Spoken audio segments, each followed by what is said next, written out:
The Ground Report with Mickie K, Andy Williams, and Lennox Smith.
With Mickie K, Andy Williams, and Lennox Smith.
Bang, bang, bang.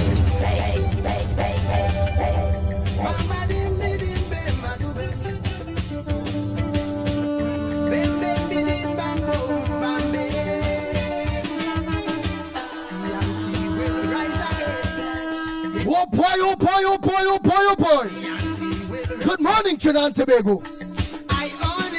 Time check. Yeah, it's 33 minutes past here. We have 6 o'clock. And you're listening to the Ground Report, viewing the Ground Report on all your favorite platforms. We're joining us by 7 o'clock. Baby Guile. Sorry everybody yesterday, please God. A lot of technical difficulties. Anniversary fan poll kind of thing, which is good. If we missed you, yes we did. Did you all miss the Ground Report? Yes, you all did. So we have a lot to catch up on from since yesterday to today.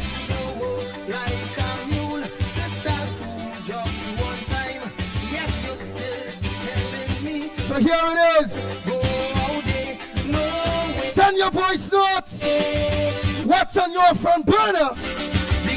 What's supposed to make news that not making news? I pledge, yes I pledge to serve my country, to go and Trinidad. I pledge. That's what we talking about. Now that she needs me, I will work hard. Now let's get down to serious work. Stop your crying, Lord. Things hard in Trinidad and bring back the ship afloat. No denying, Lord. Things bad, bad, bad in Trinidad. If I work with you, brother, you work with me. Together we could rebuild sweet TNT in a gesture of love. Let us all join our hands and sing. Oh yeah, oh yeah. Bang, bang, bang, bang, bang, bang, bang, bang, bang. The Ground Report with Mikey K, Andy Williams, and Lennox Smith. I pledge to serve my country, Tobago and Trinidad. I pledge, now that she needs me, I will work hard. I pledge to serve my country, to give her a brand new start. I pledge my love for TNT with all my heart. Yeah, boom shogolo bongo dum. Yeah, boom shogolo bongo dum. Yeah, boom shogolo bongo dum. Yeah, yeah, yeah, yeah, yeah. Boom shogolo bongo dum. Yeah, boom shogolo bongo dum. Yeah, boom shogolo bongo dum. Now everywhere I turn, people saying, Lord, things hard. That's what we talking about. Yes, everywhere I turn, Nice, the lines are open, I'm hearing God, things for all in sundry. bad in Trinidad. They're Bang, bang, bang, bang, bang, bang, bang, bang, bang, bang, bang.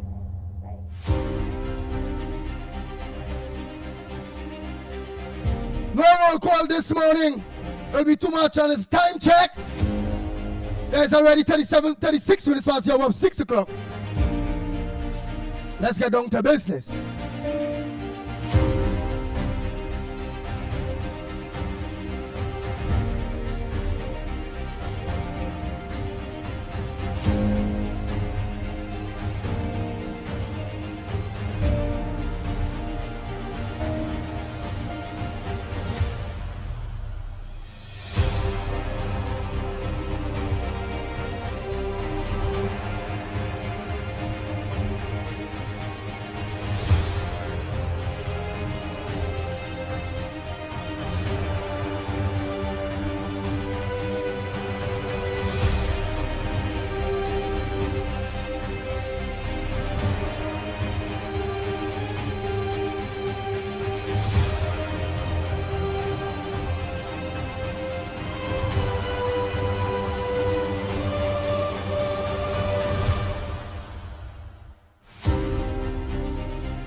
Good morning, caller. Where are you calling from? And what's your contribution on the ground report this morning?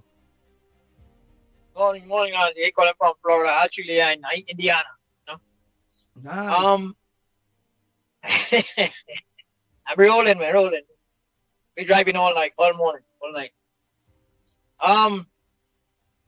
Andy, good morning, everybody in the chat, Trinidad and Tobago. Andy, I want to make a flip front burner to this morning.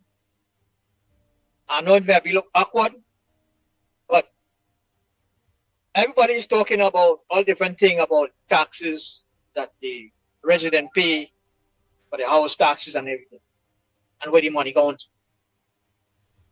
But I stressing about the bigger picture here, about where all his money were able to and what he did with it. Where's all the money going to the treasury? You know, all the money they borrow, where all the money went to. We want to know everything they talk about this and that and the other. Those are issues. That's my front burner. Is where all that money went to and who responsible. And we ought to know. We ought to find it out. I know it takes some time, but we ought to know. And somebody have to be accountable. Or somebody's or some people have to be accountable. I ain't calling names of where all that money went to. That's my front burner. That's all right.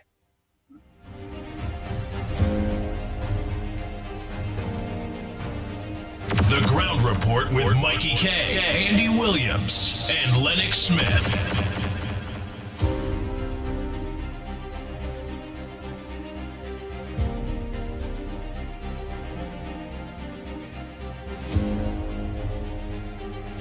Yeah, boy, anyway, this very yesterday, that boy, we were born yesterday, boy, from Mickie, the funeral and thing. It was really sad, yeah. Because the mother playing to the youth, them mother told us for all we got there. Understand? Calling on Alexander for, so let Alexander try and do what you could do to have the police them 24/7 doing a patrol up and down around the place. Every hole do a patrol. And 24/7. You understand? These criminals getting out of hand. You understand? And it's time this needs to stop. If Olen send out a message to these criminals, or Olen hang 10 of them to get hung, you understand, for these killing, you know it wouldn't stop because they got feel all the bluffing or they're serious. So we could keep on doing what we are doing, you understand? I just send out a message to them. 10 of them, I know they hang them, bam, or you get them electrocute them, or you get them from injection, and send out a message to the rest of them for them to know that, hey, this crime needs to stop. If they don't stop it, is what we're going through. Look, the little boy with a berry, understand, from Okoya. No, start to come out the football thing, you know. You understand? He even enjoy too well what's going on. You understand? And these fellas still could be outside, boy. Yeah, them still could be outside, man. What really going on? So this crime is a money making thing then. So the lawyer, the prosecutor, and the marshal, them just making money. Them know these fellas kill us and have them outside. Yeah? You know this fella kill. How they making jail? Eh? No. Police fella to sleep. Let these fellas know the time it is, man.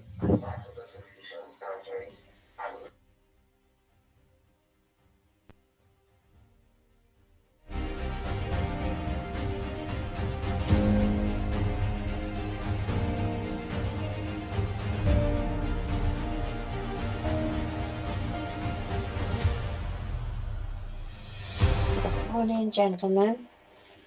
Shanika from Grandy, nicknamed Bobby, and three wonderful gentlemen with kindness, very popular, knows the politics well. Grandy is very wet, the sort of weather. I have a plan on my phone from B-Mobile, so it's going to be off today, but it will be put back. I have to make some errands at Rima with a driver that I take for precaution. Okay, and all the best to the Prime Minister, as well you can say to the opposition now, who is in control, the Lord and UNC. And to you guys, have a wonderful, wonderful day. Grandy here is very wet, and one day in person, I'm hoping to meet you all. From Grandy, as a Muslim, I say salam. I say sitaram to the Hindus and to the Christian in the name of the Lord Jesus, because the Lord is in control. Take care to the program. I'll just listen, but the plan is going to come out before 12 noon, so it will be put back on. I take my precaution to travel with someone. It's explanation of the air to you, Dr. Host. The Ground Report with Mikey K, Andy Williams, and Lennox Smith.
Come on.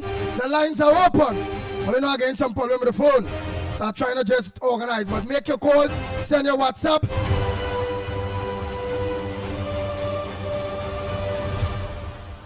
Send a WhatsApp voice note. What's on your front burner? Come on, man.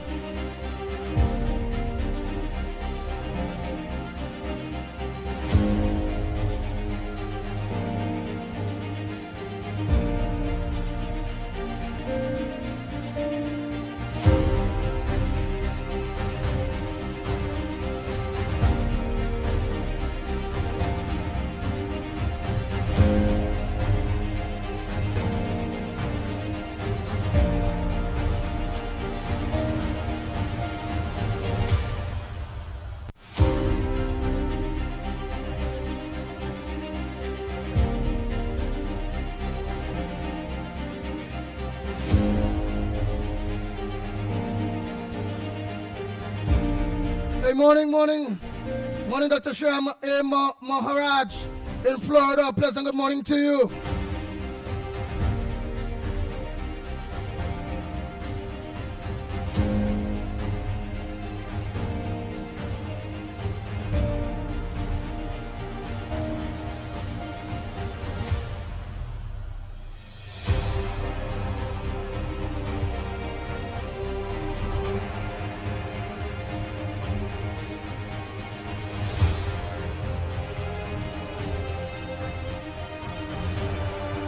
Let me say a blessing good morning to Joseph Tony. Tony, good morning to you.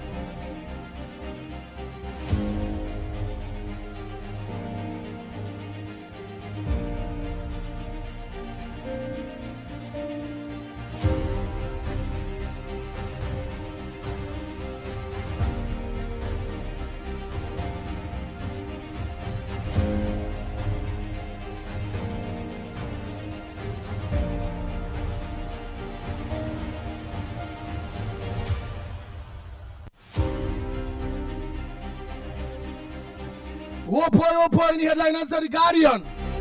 Cops duck work. Homeland Security Minister calls on officers to stop abusing sick leave.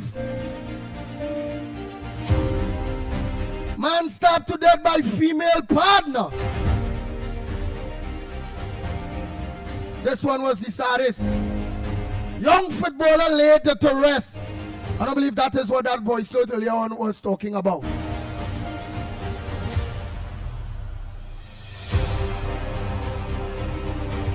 Go by the motor count.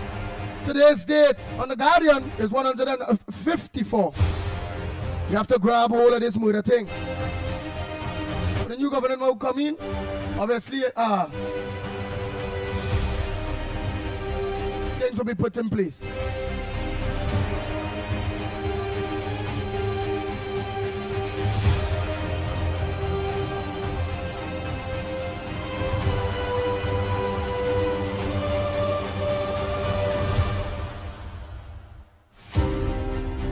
The Princess Town Rotary Club hosts a free medical outreach.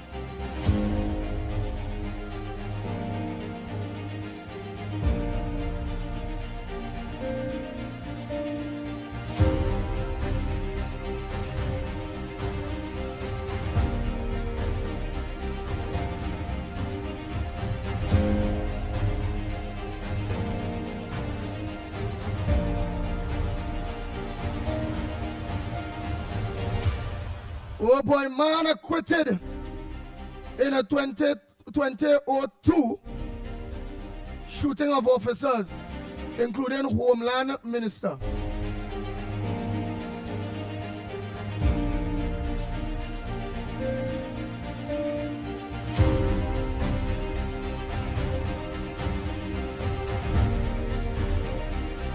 More charges could be arise from SOE cases, says a TTPS legal officer.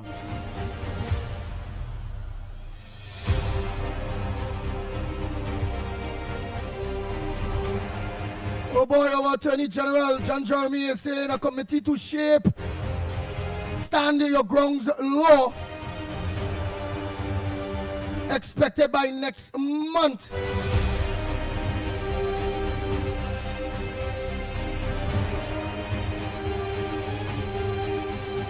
Part that meets WASA staff says employees express relief for job security.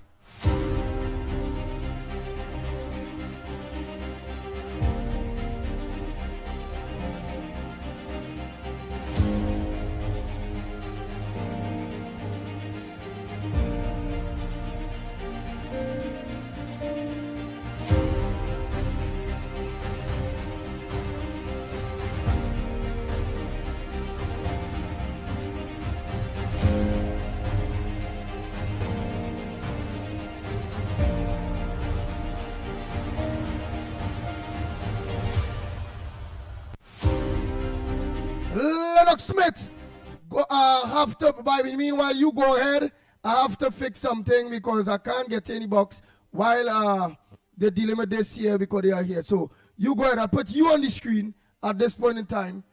Go ahead by the time, Lennox Smith. Yesterday, of course, a pleasant good morning to you, my friend. Are you hearing me loud and clear? Loud and clear. Yes, indeed, of course, a pleasant good morning to all and sundry, East, West, North, South, Central, our friends in Tobago, and wherever you are, streaming on the World Wide Web, a pleasant good day to you. Our profuse, of course, apology for not having a broadcast yesterday, but as Andy indicated, it's due to circumstances beyond our control. And if we had known that it would have happened, it means, therefore, we rest assured you would have had some apology or some kind of indication prior to.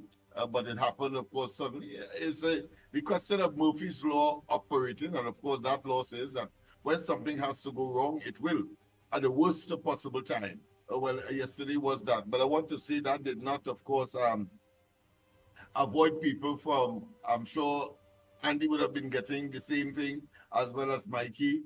Of course, communicating to us in our respective domains and our devices as to what has gone wrong. And therefore, of course, I had to constantly apologize to persons, not just in Trinidad, but of course in Tobago, in the region, and of course farther afield in the diaspora. And I want to once again, of course, to say that it was due to circumstances beyond our control. The system we have is that, of course, Andy sits at master control, so to speak, and if something goes wrong there, it means therefore that all of us will be affected. It's not that we can be, we are independent. As far as the ground report is concerned, of course, we would have had, because I didn't have such a difficulty last night, so we did in fact have the corridor transformation on, and I suspect the observer would have been the beneficiary of such a, what I consider to be diversified, or put another way, we have multiple deployment, and so we have individual units but coming together on a morning as far as the ground report is concerned, to of course share and to educate, and we ourselves, of course, because it's not a one-way street, it's a question of reciprocity, where of course we would of course share what we know and you share what you know. And just like AI, that is how AI develops artificial intelligence. And when you have of course all that body of information, because the best AI as far as I'm concerned is a human brain. There could be no better AI device than that of the human brain. And of course, my apology for calling the brain a device, but I'm doing it, of course, in the context of the technology and the terminologies that are commonly used in modern times. That being as it may, of course, there are a number of issues. Yes, I heard Andy mention the whole question of a particular individual that was, of course, freed because there was an allegation that he shot after officers, including, of course, when the current Minister of Home Affairs or was here, was a member of the police service. And of course, that case collapsed because the judge did not see as credible and logical the evidence that was advanced by the three of officers, including, of course, a former member of the police service, now Minister of Homeland Security. But that being as it may, there are other issues, of course. Yes, I agree as well that it continues to be disquieting, it's continued to be concerning. The incidents of killings in this country, and of course, I think the DPP got it right, very right on this occasion. A young man who, of course, saw his mother in peril, being, of course, attacked by a gentleman who both of them knew, and he made an intervention. He happened to stab the person. The person died, but of course there was the general consensus and public opinion that he acted, of course, in defense of his mother, and the DPP, of course, asked the police to release him after he was kept in custody for some time. I think, given the facts of that situation, I think the DPP acted very, very correctly on this occasion, unless, of course, there's some mitigating here, in the sense that if it is that there may be something that we don't know, something that is clandestine, something that we have not been abreast of, in order, of course, to do something otherwise. But I think the best decision was to free that young man, and of course minimize his trauma, and at the same time, of course, giving him the best opportunity to carry on his life in a way that we expect young people to graduate or gravitate or evolve from one stage of their biological existence and their social existence in Trinidad and Tobago. So that is one issue. Let me just get to the newspaper itself, so that I'll be able to share with you some of the other headlines. Yes, I heard Andy speak about John Jeremy's pursuance of the stand your ground legislation. I think that is important. We have a situation where on the campaign trail, the now Prime Minister, Honorable Kamala Prasad Bisasa, she had indicated that, of course, there will be stand your ground legislation. And another piece of legislation that I think is also significant, that is engaging the attention of the Attorney General, which he, of course, he indicated recently, and it's that of home invasion. So there are two pieces of legislation. One dealing, of course, with what is called the protection of your castle, stand your ground legislation, and the other one is that of home invasion. So there are two pieces of legislation.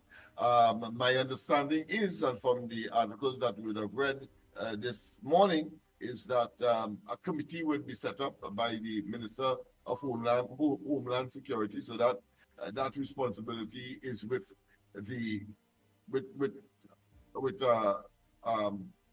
Roger Alexander, Minister, and he's supposed to put a committee in place to look at it, and of course have public consultations, because it may mean the infringing of certain fundamental laws, and maybe depriving people maybe of movement, or the tradition is that you must engage, whether it's an intruder or not, with reasonable force. And reasonable force, of course, is very subjective. Frankly, there is no objective standard to determine what is reasonable force, and that has found itself in our jurisprudence and in many of the case laws that you would see. But more importantly, the police will be the first determiner as to whether or not it was reasonable force or not used, and invariably people find themselves before the court defending themselves or a situation, and then of course having to exonerate themselves in the court, because the court may disagree with the police, but the police in the first instance have the judgment to determine whether or not, even though you were defending yourself, whether or not that action that would have been taken was reasonable in terms of the force used. So we have had situations where, of course, the people would have been stressed out by a regular thief, or regular breaking and opening of places, and then of course we have a citizen arrest, but in so doing they may of course dealt some blows on the individual, and not intended to kill him, but probably to teach him a lesson, and then of course he dies as a consequence, and then of course the entire group of persons who effected that citizen arrest excuse me, or would have been brought before the court for murder or manslaughter, as the case may be. So so we have that. Of course, it doesn't speak, that example doesn't speak directly to home invasion, but certainly I think it speaks to the fact as to what is constitute to be reasonable force, and that's the point I am making by bringing that example. So there we have it. Let me make sure and get to today's newspapers, so that I can abreast myself, and at the same time make certain that my information can be verified. And what happened? I'm in a different part of the building this morning, so I didn't put on the computer the information that, right, good. So I have it now. Investigation ongoing, more SOE charges.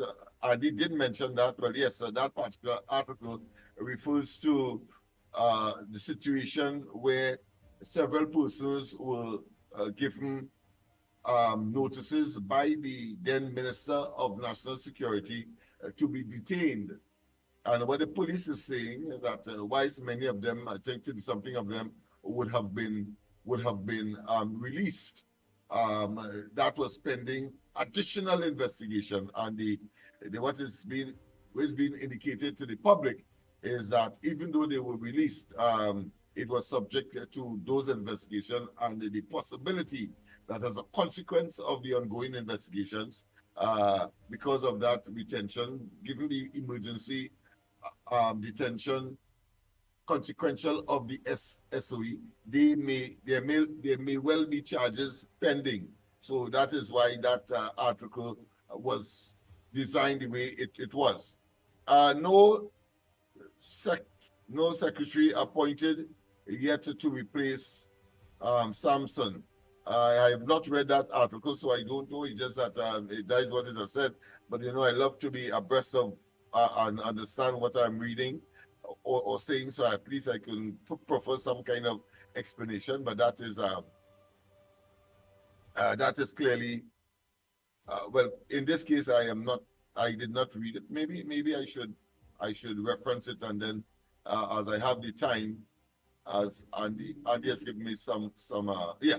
Right. So no secretary appointed yet to replace Sampson. There's a Newsday article, and it states as follows: a replacement is yet to be named for Joel Sampson as the Secretary of Community Development. So that's as a result of course, Sampson, I think, contested the national elections on the 28th of April, and therefore his removal meant that there must be a replacement at the level of the THA. So youth development and sports in the Tobago House of Assembly, Sampson resigned from the post after being elected as MP for Tobago West. He was also the electoral representative for the Crown Point Bonaccord district. Right. So I think we get a gist as to what is happening here. He is, of course, a Tobagonian politician who was, of course, as a consequence of the last THA elections, that was, of course, handsomely won by the PDP. Here it is that he now has to resign that position that he was given as a consequence of that elections, and now that he has been elected the representative in the last elections, the House of Assembly, yes, he now has to resign, and as a consequence, what the article is saying is that there is no secretary yet to replace him at the THA. I think that is clear. Let me just read a little more about it, because I was when the various members were being sworn in the lower house, and I saw this young man say, but I don't know him. Of course, I wasn't getting any audio, so I didn't have the benefit of audio, so I wasn't hearing what the commentator was saying. But then I said, this face is looking very unfamiliar. And then, of course, eventually I realized that it was a Tobagonian, one of the Tobagonian elected representative, because I pride myself on doing all of them, especially in Trinidad. But of course, that slipped me on that occasion. So Sampson won his seat in the April 28th general election on a Tobago People's Party ticket, securing the constituency with a total of 6,713 votes, 109 votes more than PNM's Shamfa Kojo Lewis. How much Shamfa get? How much votes Shamfa Kojo get? Well, we have to just calculate. You have to deduct 109 votes from his votes, and you will get what she got, because he won by 109 votes. So it's not a convincing win, but nonetheless a win in the first past the post system that we have, of course, been practicing from time immemorial. All right. So that's the situation there with that. But I also found it strange as well, and it didn't pass my attention or my observation, that none of the former parliamentary representative in Tobago was considered on the Senate bench by Penelope Beckles, who is the political, well, not the political, but the leader of the PNM in the House, in the lower house, which gave her the authority to select senators.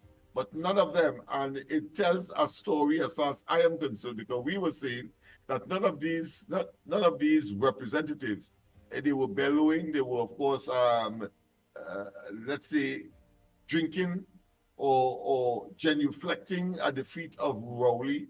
One was, of course, in the office of the Prime Minister when Rowley was there. And we had always said that they are poor representatives of the people of Tobago. Well, I think the PNM itself has recognized that, because none of them have been seen fit to, of course, be in the Senate. And I say so because you had Alrari who contested, and he was brought back in the Senate. And I think we have another one or two of them who have found themselves on the Senate bench.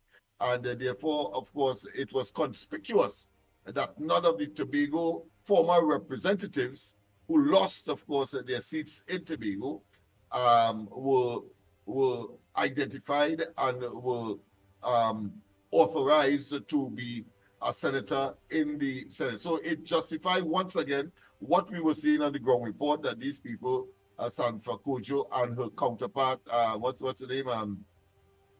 The name slipped me now, but none of them seem to be capable of really representing at all, and their presence in the parliament, whether it be in 2015 or in 2020, was merely because of some other factor, but not the ability to represent Tobago. And I said so because when the PDP did in fact decimate the PNM 14-1 in spite of Dr. Rowley's attempt to get an unfair advantage by subverting the electoral process by inserting the additional three electoral districts. I would have thought, and we did speculate then, that these representatives, still representatives, Shafa Kojo and the other one, we thought that they would have done the honorable thing and, of course, join the PDP, or at least resign, because the writing would have been on the wall if they were true Tobagonians, if they truly was concerned about Tobago. But then we saw, of course, they stayed on, and the inevitable fact, the inevitable, should I say, beheading politically, of course, of these individuals was reflected in the results in Tobago of the April 28th general elections. So once again, we were correct. And I noticed, Andy, at the same time, I had to rub it in that all the pollsters and them have remained silent, whether it be NACTA poll and so on, because we were saying that it would have been a landslide. Of course, I was saying it's all 39 seats in Trinidad.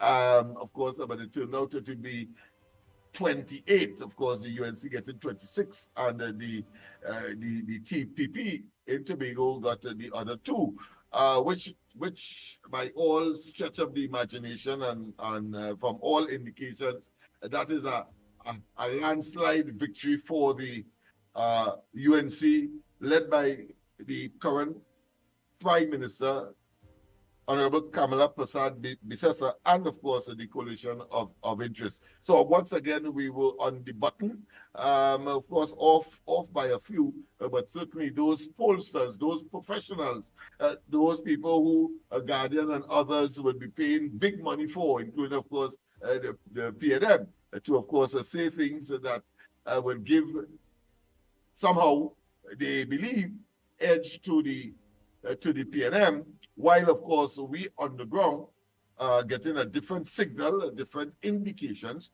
and of course it turns out that we were right, and now that they realize that they were wrong, but they have gone totally silent. So I think we have to, if nobody wants to, we have to blow our own trumpet and pin our own lapels, so to speak. A man fatally shot in Boss van while in traffic. So while of course we had what I consider to be a reasonable outcome with respect to that young schoolboy who of course stabbed that assailant on his mother, and the DPP making the right choice to, of course, set him free. We have a situation where, of course, in traffic, this incident occurred where, of course, a young man driving his boss van, it appears that the target was his boss, from all speculations, but he ended up dying instead in a very tragic loss of life scenario. I mean, cites neglect. Now talking about the minister, the current minister of, excuse me, local government. Talking about Kadisha Amin, as she told, of course, Port of Spain and Diego Martin regional corporations. Well, regional corporation from the point of view that the Port of Spain is really a borough, not a borough, sorry, the city of Port of Spain, and Diego Martin has become a borough. So just to be more specific, while of course they would be incorporated into the Regional Corporation Act, they would be recognized as the city of Port of Spain and the borough of Diego Martin. So I want to make that very clear. Well, I mean, cites that, and she's saying that, of course, that there is neglect. The buildings and the working conditions are horrendous, and that, of course, her government, regardless of whether they would have been successful in these particular areas, because the reality is not, the facts are not that the UNC have found it very difficult to win these corporations or even get a councillor, because I understand my information is that in Port of Spain, for example, every single councillor is from the party called the PNM, and I think the same thing occurs for Diego Martin. But that is irrelevant. The fact of the matter is that this borough houses the city, the main town, the capital of Trinidad and Tobago, and therefore must be taken care of. The streets are extremely dirty. I know when I was here in another incarnation, I think about 10 or 15 years ago, when I was here after, of course, we successfully were able to acquire the building that we are in now on George Street.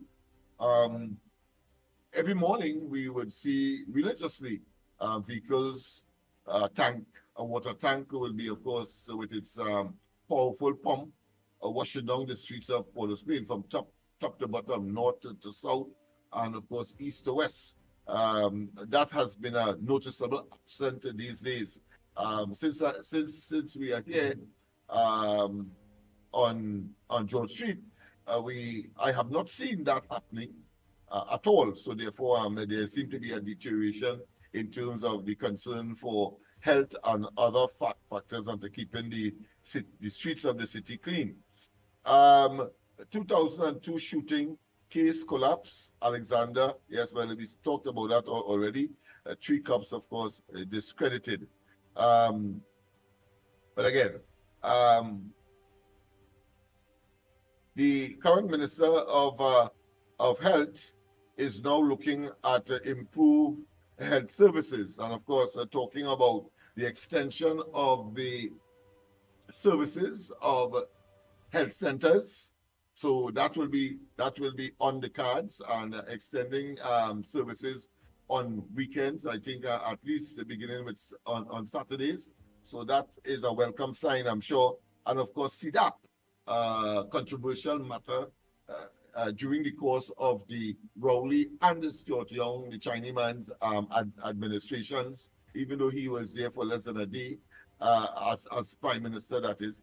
The fact of the matter is that there has been, of course, concern about the quality of the drugs, the availability of drugs under CDAP, and indeed, of course, the functionality of the system itself, because there were several pharmacies that were supposed to be incorporated in the system so that these senior citizens who rely on medication for one reason or another, were not able to access. And when they have to, they may have to go to a centralized location, maybe the pharmacy in one or on the compound of one of the hospitals of the country. And that in itself, of course, presents some logistical issues, having regard, of course, to the fact that these are senior citizens and therefore mobility may be an issue. And it is nice to know that the present administration is now looking at that aspect of it, to one, have it available, to have the proper drugs, because we even had under the Rowley administration issues where the drugs were substandard, and therefore, of course, didn't make sense to the. So it's like we're telling us there, Lennox Smith, it's like AOI, it's like we was getting D grade, F grade drugs, and now our government going and give we A grade drugs. Right, and then you mentioned too about the pharmacies. Is it that you're telling us too that normally not the pharmacies but the health offices, right, or in the various districts. Everybody have a health office in the district. We all know the last day of health office is on a Friday. So is it that you're saying that the new government is introducing the opening of our health offices on a Saturday too? Is that what you're saying? That's right. Yes, that's right. And it was a campaign promise as well. Very good, so, very good. Immediately, these are low-hanging fruits that could, by the stroke of a pen, be changed. Of course, it's different to maybe, let's say, right now, for example, doing away with the points system, the merit point system, but they have to go to Parliament to, of course, effect that. But so, eventually, I will like them. Policy, you could just sign a document and that's it, and you could start opening these health offices on a Saturday. Go ahead. Nice, but I happy that we will take it one step at a time. But I will also want, in due course, that health offices open on a Sunday too. A health office must not be closed. How about talk? I want to go further by talk about 24/7, but of course it may not be practical because you wouldn't get, because all of that would depend on the manpower. The usability, the usability, if you have 2 or 3 persons coming to the health office, why would you want to have it, 24/7? What you could probably do is to designate a particular health office to cover a particular geographic space, and I think that will be much more practical and more effective. Yeah. Very good, man. Things like what else you have for us? Let me say a pleasant good morning to you, Rodriguez. Ghost, a pleasant good morning to you. Go ahead, Lennox. What else you have for us there in the headliners? A very important one. I think a very important one because it was an issue that the population was concerned with, and that is, of course, the court registers 10 billion ConocoPhillips. Remember that company that was subjected to the confiscation of its assets in Venezuela. And it took the matter, of course, to the World Bank-sponsored arbitration court, and they gave them a judgment in the vicinity of about 10 billion. Let me repeat, $10 billion. Now, give us an idea of what it is you're talking about, because I don't know what you're talking about, and many other people that look onto us, I want to be on Guile, the Caribbean, Guile, Trinidad and Tobago yet. They ain't say boy yet. But I don't know. Briefly, give me an idea what that is about. Conoco is a Trinidad company? Is that Trinidadian? No, ConocoPhillips is an American company that was operating in Venezuela. Three fields that they were operating, 3 gas and oil fields. Okay, go ahead. And of course, Chavez, the former president, under his, of course, nationalization agenda, he took them away just so, including the people's assets. Just so.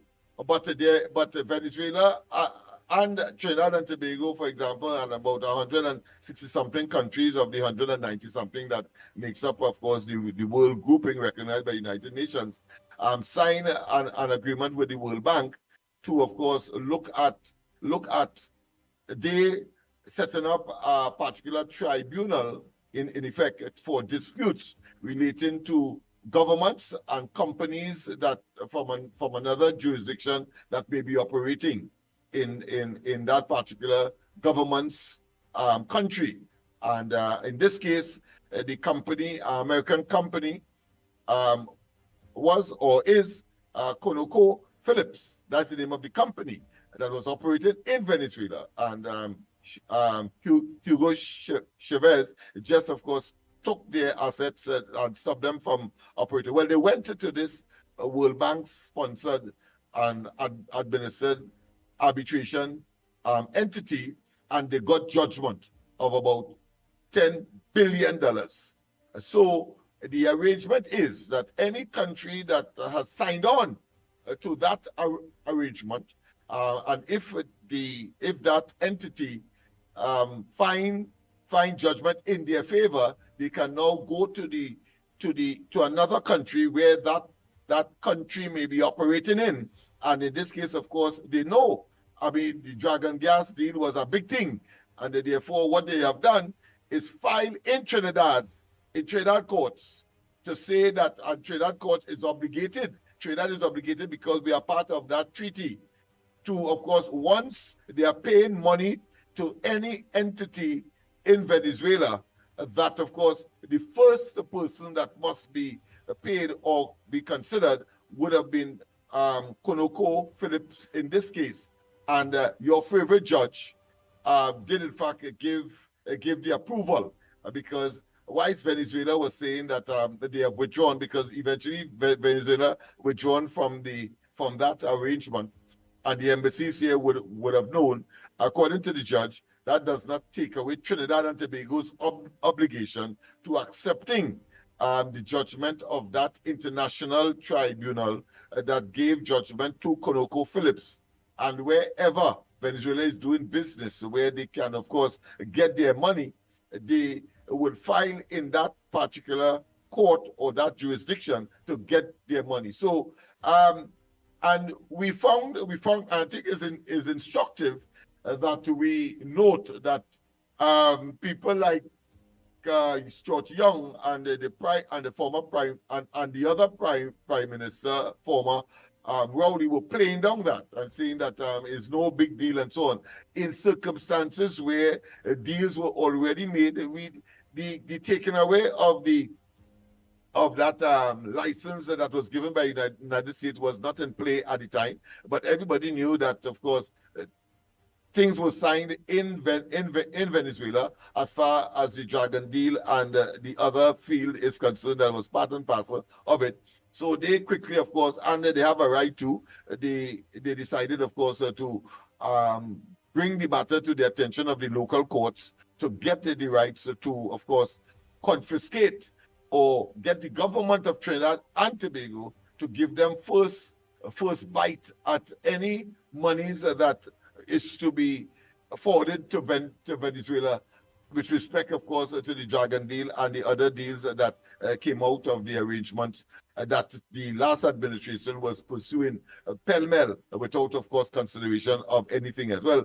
I suppose they have nothing to get now because the present administration has said that deal has died, but it died before this present administration said so, because Donald Trump administration, with its advent, withdrew the license anyway, and therefore, of course, not BP, not Trinidad and Tobago could do anything about it, and therefore, effectively, it died as a consequence of that, first and foremost. Whether Conoco Phillips will now get anything at all, because we effectively, under this administration, we stopped doing business with Venezuela, well, of course, that is a matter. Probably they will pray in vain for the return of a PNM that will not come, not in this century, not in this lifetime. I think they could be considered to be effectively extinct as far as I am concerned. And of course, I think many people, because of what they have done to the population and what they continue to do in opposition, because I mean, it is unfortunate that they will bring back that Jurassic, that archaic position of trying to get what I consider to be advertisement in the parliament by putting back, of course, the balisé on the tie. They are there in the chamber, in the parliament of this country to serve everybody. It means, therefore, you cannot put something, on Lennox, with that. UNC tie Let me ask something with that. No Balize tie, and say that you're serving everybody. No. If you have on that, there you have the audacity to put on that to go there. It means you want to serve PNM alone. And of course, that must be decried, and we have a duty and responsibility. Penny could say that because they put on a little Balize, they start, and therefore that will give them some kind of political currency, and that they could get back into government soon, as they abandon all over the place. Well, I think it's not only hogwash, but I think it's an exercise. Let me ask something. Utility. Yeah. Yeah. The parliament itself. Yeah. Knowing that the government, our new government is controlling parliament, can we not do legislation to make sure that ain't happen? That cannot come in there with that? Well, not we. The parliament organize and manages itself. That's the first thing. Nobody could be more powerful than the parliament. So there should be, of course, standing orders to, of course, treat with that. Because if you and I go inside there with look like I was. But anyhow, hold 1 minute, Lennox. Hold 1 minute. Because all right, but hold 1 minute, Lennox. I go in and organize and force that very early. Because what I'm gonna do, I'm going to go down there with my media badge in the next parliament sitting. I'll make sure, remember, the media will be there. I'm going with the media badge. But I'm making sure I put on a shirt with a whole big UNC print on it and try to go in. And anytime they stop me, I go and create a whole scene and find out why them could go in with a symbol, but I cannot. I'm going to do that in the next sitting. Well said. That hold 1 minute. Somebody hold 1 minute. Make these people know that they are there to serve the people when they are in there. When they come outside, it's a different story. They could do what the hell they want outside of the parliament, but certainly you can't come inside the parliament. And of all people, on two fronts, of all people on two fronts, I'm saying that Penny is a lawyer as well, so she should know better, and she's a long-standing politician and have been in and out of the parliament, and both in government and out of government, as is the case now. But of course, it is strange that we recognize that, and they therefore ban the wearing of the Balize in the parliament, because that was introduced by what I consider to be a very autocratic and a very despicable Eric Williams. Exactly, but hold 1 minute. Hold 1 minute. Go ahead, caller. Sorry about that. I don't realize you're there long. That's okay. That's okay, Andy. Yeah. Good morning, Andy, Lennox, Mikey, and to everybody out there. That's okay. It was very interesting to hear what it is Lennox had to say, and I agree with you, Andy.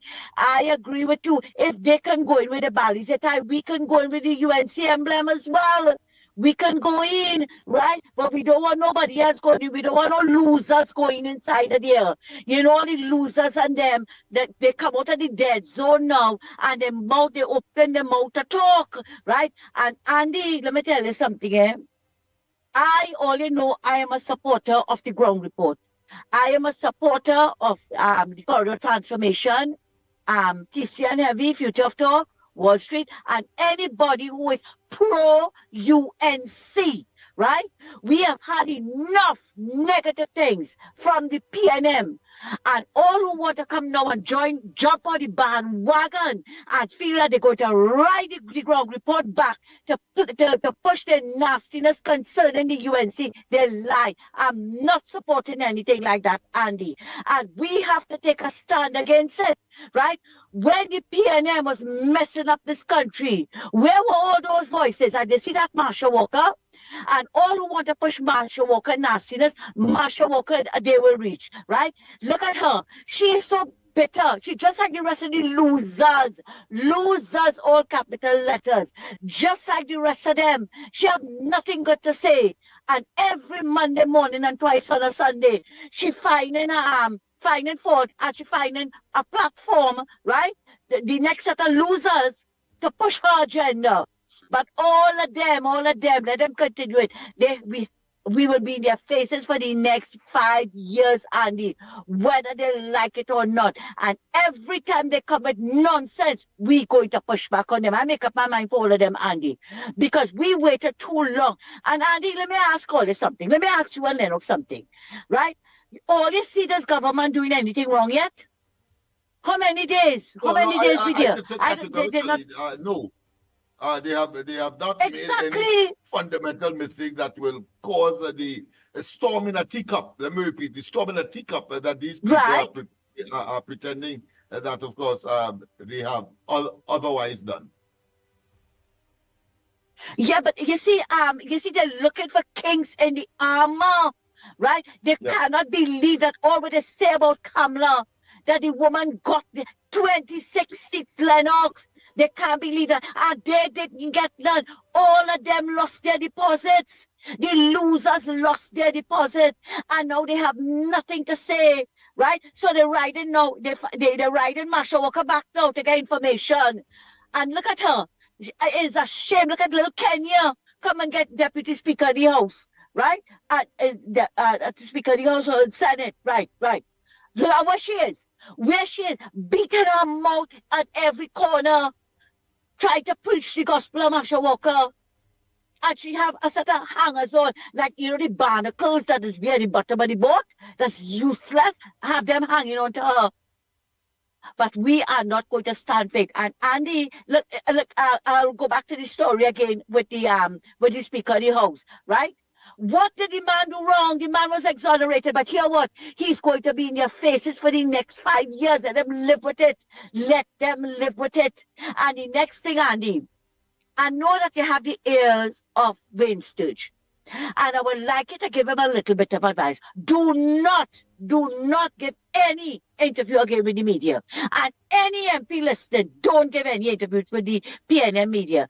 And they took what the man said. These losers out there, these losers, took what the man said and turned it around, making it look as though Wayne Sturge never wanted the job and you're going to screw up the job and whatnot and whatnot. And for those who didn't know, let me tell all of you, he did an interview, right? The reporter asked him, this from what I read, this is what I gather from it, right? They asked him, he said he never wanted to be, how he think about being in that ministry. He said he never really wanted the ministry, right? Because he wanted to concentrate on his constituency, do all what he promised to do for them and build the constituency. He turned around and he said, and then Mrs. Pasabi says, I convinced him, right, that he can serve his constituency better by being in this ministry. And they ain't saying that part. Or they concentrated on, he never wanted the job, he never wanted that job. Let's move on again. He said that he was prepared, he was already his family was packing up to leave the country because of how the PNM was running the country and the crime situation in the country. And they did not say that. Now they come in, if you didn't want the job, and look at you was running, you was going, and anybody who could have afforded to leave. That is not what they were thinking. Pack up and go. All who run out of this country because they couldn't take what was going on again. But right away now, and if he can't do the job, he gonna be a next Hines, he gonna be a next failure.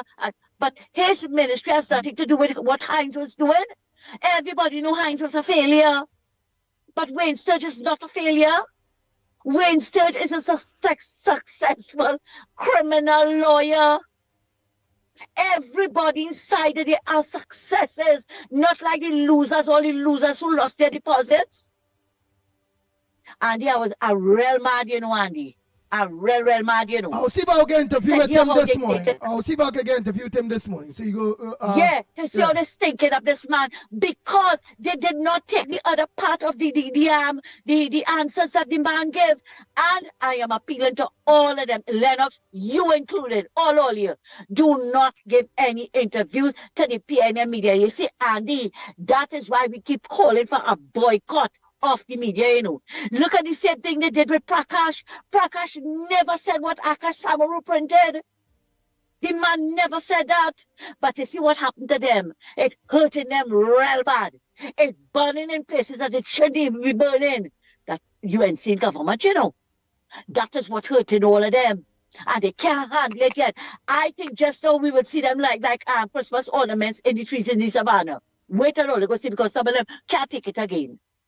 But I want to tell them, we will be in all your faces for the next 5 years, whether all you like it or not, and all who want to run all your blighted mouth on the government that they ain't going to last long, they will last longer than all you. You hear? Because, Lennox, you could correct me, if anybody had to walk, might be the two union people. And if they walk, we have 24 seats. And I can't see nobody walking no way, because everybody want to build back this country. So all who want to run their blighted mouth, like how they was running it with the observers and everything, run it, continue running it. All you run all your mouth while Kamala running she business. Andy, thank you for listening to me, and I hope that you get through to him, and please explain to them, do not give any more interviews. Boycott the media. Boycott them. Thanks a lot, Andy, and have a good one. Later. Thank you very much. Go ahead, next caller. Pleasant good morning to you. Where you calling from? What's your contribution on the ground report this morning? Time check. It's about 40 minutes past the hour of 7 o'clock, and you're listening to the ground report, viewing the ground report. I want to be live on Dialect. All in telling me, man. All in telling me. Go ahead, caller. A pleasant good morning, gentlemen. Calling from the Barrackport. Good morning, Lennox. Good morning, Andy. Good morning, Trinidad and Tobago. Good morning, my friend. You know, you'll be hearing people talking about we have to unify the country and move the country forward and things. But you know, the same set of people would not genuinely support this government, and every single thing the government doing, they're doing what the both sides of the population was asking for. We want to see transparency. We want to see active police service, and everything they're asking for. This Prime Minister and her government doing it. And you know, still, like they just want failure, no matter what. You know, it have people who will sacrifice their own children to try to prove a point. That is what is happening, especially with people like this Marsha Walker. Let me tell you something. She remind me of her old girlfriend long time, but oh God. I tell you, the girl was like a stone in my shoes. Anyhow, I turn. What you doing? What you doing? How you doing? Why you got to talk to that one? But I had to get rid of that woman, otherwise I would go mad. So when I listen to this girl, she just so give me that kind of deja vu sense of that last bad experience I had. Tell you, the woman was like a demon. Same thing with this Marsha Walker girl. You see what went on for 10 years. You sit down and you even went and was part of that evil entity. Now, to get rid of bad politics and corruption in governance and things, now that you have a government that changed and doing exactly what you wanted, you still can't support that. That just doesn't show the mentality of certain people. But I don't waste time on them so. And concerning the issue with the Wayne Sturge thing, who was the first person who got a job in this country and say, I don't want a job? Not the same Dotish Rowley. Wasn't the night of his inauguration speech, he didn't say that, oh, I don't want to be no prime minister. You know? And he proved to the country that he held that position for 10 years and was the worst thing that ever happened in that office of a man being the prime minister under the Keith Rowley. I don't think if Wayne Sturge tried, he could do any worse than any of the PNM government that is in office. So, let me tell you something. It's only betterment could happen to this country. Every single thing from the 28th to the next 5 years and beyond is only better could happen to this country. The ones who don't like it and who hoping to see failure, trust me, you see that bad karma or the totem, go come back home in all your own door, knocking on your own doorstep, and all go hold all your head and ball. Trust me. You cannot ask for betterment and hope that the worst continue. When somebody is trying their best to make you yourself safer, more comfortable and a better person in Trinidad and Tobago. And if that is the mentality you want to continue and carry while this government is in office. You know, when Rowley them was in office, I never wished them bad. I never hoped that they fail as a government, because no matter what, there's a government for Trinidad and Tobago. There was the government that I had to look up to. And I never wished them bad. All I wanted to see things change and for the country to get better. I never say, I hope Rowley fail, or I hope Stuart Young fail, or I hope this one fail. And when you listen to these people and the negative sayers on them, they are wishing for people to fail. And that just goes to show the mentality and the character of certain people in this country. No matter what you give them, it would never be enough. And they would wish that the murder toll be 700, 800 under this government, and not knowing that 800 could be innocent, that could be their own family, just to see the government fail. You can be a human being. You can be a right-thinking citizen of a country. If that is the mentality you want to carry on. So, no matter what, people have their ways of thinking and their lifestyle and things. I do operate so. And I hope a lot of the good, decent people in this country don't think like how the Marshall Walkers and the Potter Spain and them this thing. We would make this place a better place, trust me. And like I said, it could only get better. Have a good morning, gentlemen. Enjoy the rest of the day and be safe outside. Take care. Thank you very much, caller.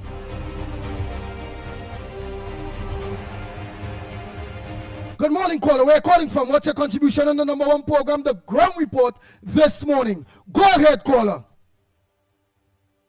Good morning. My name is Stacey and I'm calling from Sandy Grande. Go ahead, Sandy Grande. I was just listening to your program concerning my candidate, Mr. Wayne Sturge.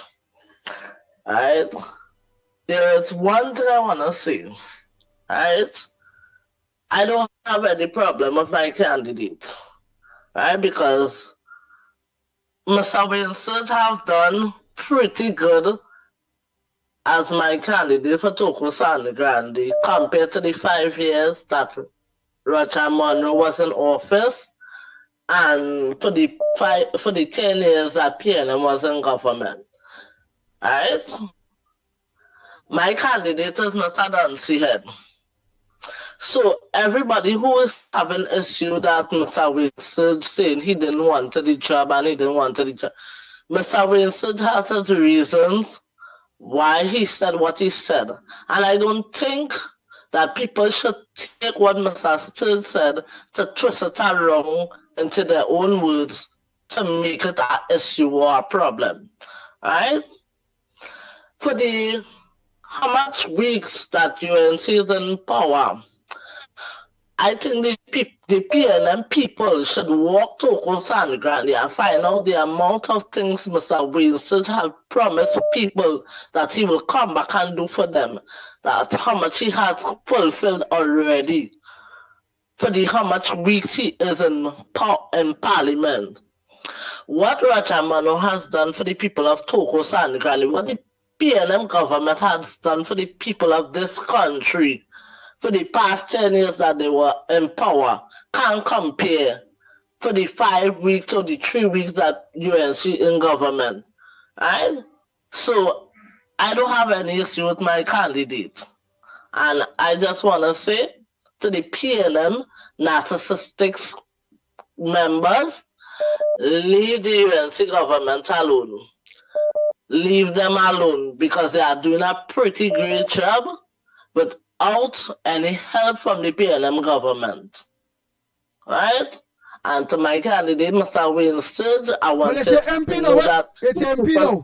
It's your MP now. I and all on the trail, I was calling our candidate and then saying, oh shucks, our MP. Yes. So it's our MP now, not our candidate. Mr. Wayne Sturge, I want you to know that the people of Toko Sandy Grande trust you, they believe in you, they have hope in you, and I know that you will bring forward the victory for the people of Toko Sandy Grande. You will give them the help that they need and they ask for. We are going to get it. We are not looking for anything from the PLM government because they had never done anything for us. All they had looked for was for and they forsake us. they had forsaken us so many years. And I am glad that we got a candidate with a high spirit that is willing to do what he promised that he's going to do for the people of Tokosa and the Grande. So, Mr. Winsor, big up to you. And to hell was with the PNM government. Hey, hey, I like that.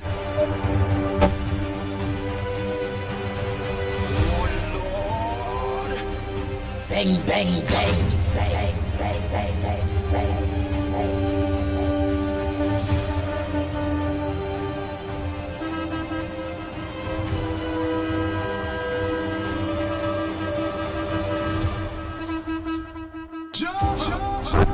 Go ahead, caller. Pleasant good morning to you. Welcome to the Ground Report, the #1 program in Trinidad and Tobago on the morning. But before you start, let me say a pleasant good morning to those of you that look on to us on Guile the Caribbean, Guile Trinidad and Tobago. For those of you on Guile the Caribbean, Jamaica, Guyana, all of you, Dominica, all of you that are look on. A pleasant good morning. Go ahead, caller. Hi, good morning. Good morning, Lennox. Good morning to my Ground Report family. And you know, it's so many things that that has to be said. That they're taking it. But anyway, I want to say this morning, thanks to Miss Santa Cruz, thanks to Mr. Balfour, and I hope the people are listening more and more every day what we are up against in this country. And as I like to say, let me keep it real. People keep saying, at least some of them keep saying, PNM then lose the election, move on. But Andy, we cannot move on. Because these PNM are in our faces every day, and they are on a path of destruction. You understand? It will have nothing but fixing and TNT, because you see how they had the people for the past 10 years. They go talk about it every day. They want to see the suffering continue. They want to see the confusion continue. They want to see the murder continue. And any effort that this government will make to fix things, they would want to come and criticize and condemn them. But let me tell you this morning, you see, this dance is not for the soft people. It is not for the faint-hearted, yeah? Once you have now the UNC has government in Trinidad and Tobago. I heard the Prime Minister saying something else about I'm not going to abuse her power. She would never do that. She's too much of a gem to do that, you understand? But there's a difference between abuse. And you see that these PNM are talking to all their ministers this morning. Yes, all you will do all your work. I know all your and performance will beat also. But let me tell all you this. You see them PNM, just keep it in all your head every day.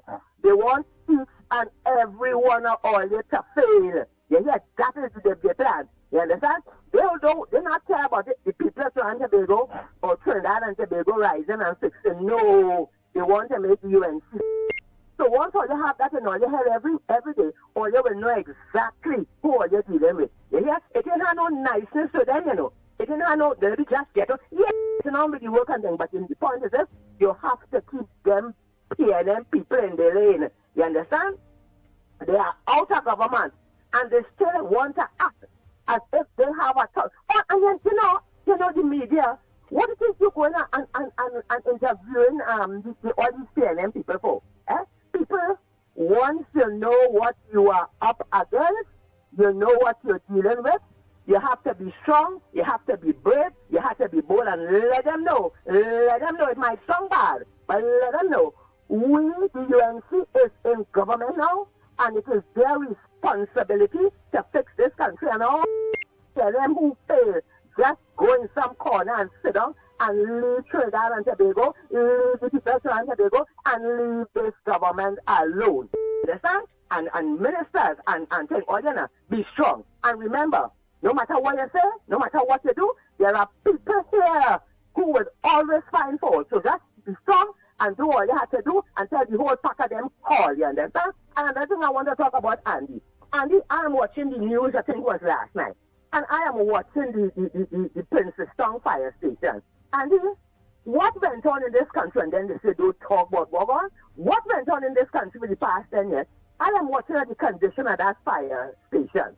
And I am saying, whoever is this fire chief and whoever is the so-called officers who working in that, they should be ashamed. But I see the Minister of Homeland Security go on there. The roof falling down, the door falling down. They still have a rat investigation. Where were the men in the station for the past 10 years when PNM was there? Nobody protested. Nobody said nothing. Nobody. Now you and to come now and fix all the mess. And they want to fix it now, but they're going to be fixed. But all you, just remember, all you sit down there and let everything deteriorate and come in a mess. You understand? UNC going to fix it, but the point is this: nobody, you see, Ms. Santa Cruz, Mr. Barford, and all the people on the ground report, and we must keep watch every day. We must defend this government every day. You understand? Because if we don't know and we don't realize that there are people in this country, their plan is to destroy this government, but we are not going to let it happen. Because I'm watching them, I see them in the San Fernando, I think it's corporation. They come out and they're protesting. Imagine, the man, I can't remember what he come out and say, it has pigeons, it has rats, it has snails. But them pigeons and them rats walking there on the 29th. And so the point is this, why it is, they say they never get it fixed, but all you take all your time, right? And you let me go. And the thing about it is the money missing in the corporation, some 89,000, it's about time we start questioning people and asking them where the money gone. Too much money in this country was abused. Money that the people need. They have to ask, if they can't ask the question, bring in foreign people to question them to find out where all these millions and billions go. Trinidad need the money. The people of Trinidad need the money, understand? So people, as I said, let us go on, let us be aware that we have to continue supporting, continue working with this government. The thing that election done, let me move on, election done thing now start. You get something, you have to work hard to keep it. And the PNM should know, as I tell them already, you see what you do 2010 and 2015, that ain't going to happen again. And you see my Prime Minister, she acting in a different kind of mode, and I like that. All you be tough, be strong, say what all you have to say, do all you have to do, and let me get this thing fixed. And one more thing I want to warn you, Lord, I've been too long. I was yesterday on Ireland, and that young man, 22 years, they went to kill the boss and they kill him. Or they went to kill somebody. You could cry and fuss and bring them back. No, they're gone forever. You understand? So I am hoping that the ministry, Alexander and Mr. Spirit, Minister, all you be tough, be strong. I don't want all you to have no mercy on them criminals. You understand? People that talk about them have human rights and they have no. You have to make an example. And when people see you serious, they have respect. How will you can go on San Fernando on the big bright road and kill a young man 22 years? That has to stop. When all you see them, kill them. I say so, kill them. Yeah, don't matter where to arrest them, you understand? My only concern is that they get the right people. I don't want no innocent body to be hurt. But they have to get this crime in a certain way that these people have to know you're coming to get them. You're coming. Yeah? But they want to kill innocent people. So, you know how that young man's family feeling today? What is going on in this country? You understand? And the only way the community know that you serious is when you take the fight to them and deal with them. And I find Ian Allen is doing a good job, and as he said, the people trust him. All hands on deck.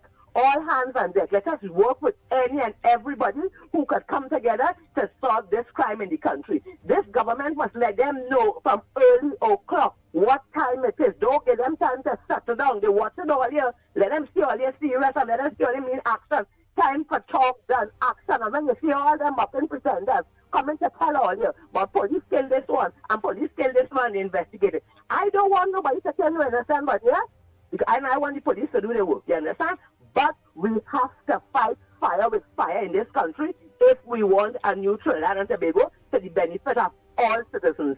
People, let us work together, let us pray together, let us support our government, and let us do what has to be done. And when you're doing the right thing, you will be criticized and condemned. But don't worry, as long as you know what you are doing right, let who want to talk, you understand? Enough is enough. We we have to fix this place. And we have a good government, and nothing in this government is supposed to go to waste. Every section, every ministry, everything will be dealt with. And as long as the people support, and they know that there are people out here who are loving them, praying for them, and supporting them, we will make this country the country that we are. You know, we hope to see better days. Blessings, Andy, and only keep up the good work. Blessings on the ground for family. Thank you very much, Mommy Roadbrook. Patricia Reed, you're very dishonest. Based on what makes sense and what it makes sense. You say, ask where the office is. Again, Parliament only opened Friday last week gone. Everybody, down to a fool, knows that the Parliament deals with the rental of buildings or office place for the MPs. Just have to send the funding for the MPs, staff, secretaries, and all those things. You fool. So while the Parliament open Friday, or if you see things are put in place for some of the new MPs to have an office up and running, many of them don't have the office up and running yet. And it's understandable, because in order to have the office up and running, they have to get money from Parliament. And in order to get money from Parliament, the Parliament had to intervene back, which it did Friday. So I'm seeing within 2 weeks' time or so, many of those UNC MPs and them will have their offices up and running, where the constituents could go visit them. The next thing, yeah, all right, yeah, Isaac Shadow MP. Where is our MP? And Andy's right side by side with him. If you want to say Shadow, I's wearing Shadow. For matter of fact, let me say MP wearing Shadow. He deserves his accolades, not like Dirty Rowley.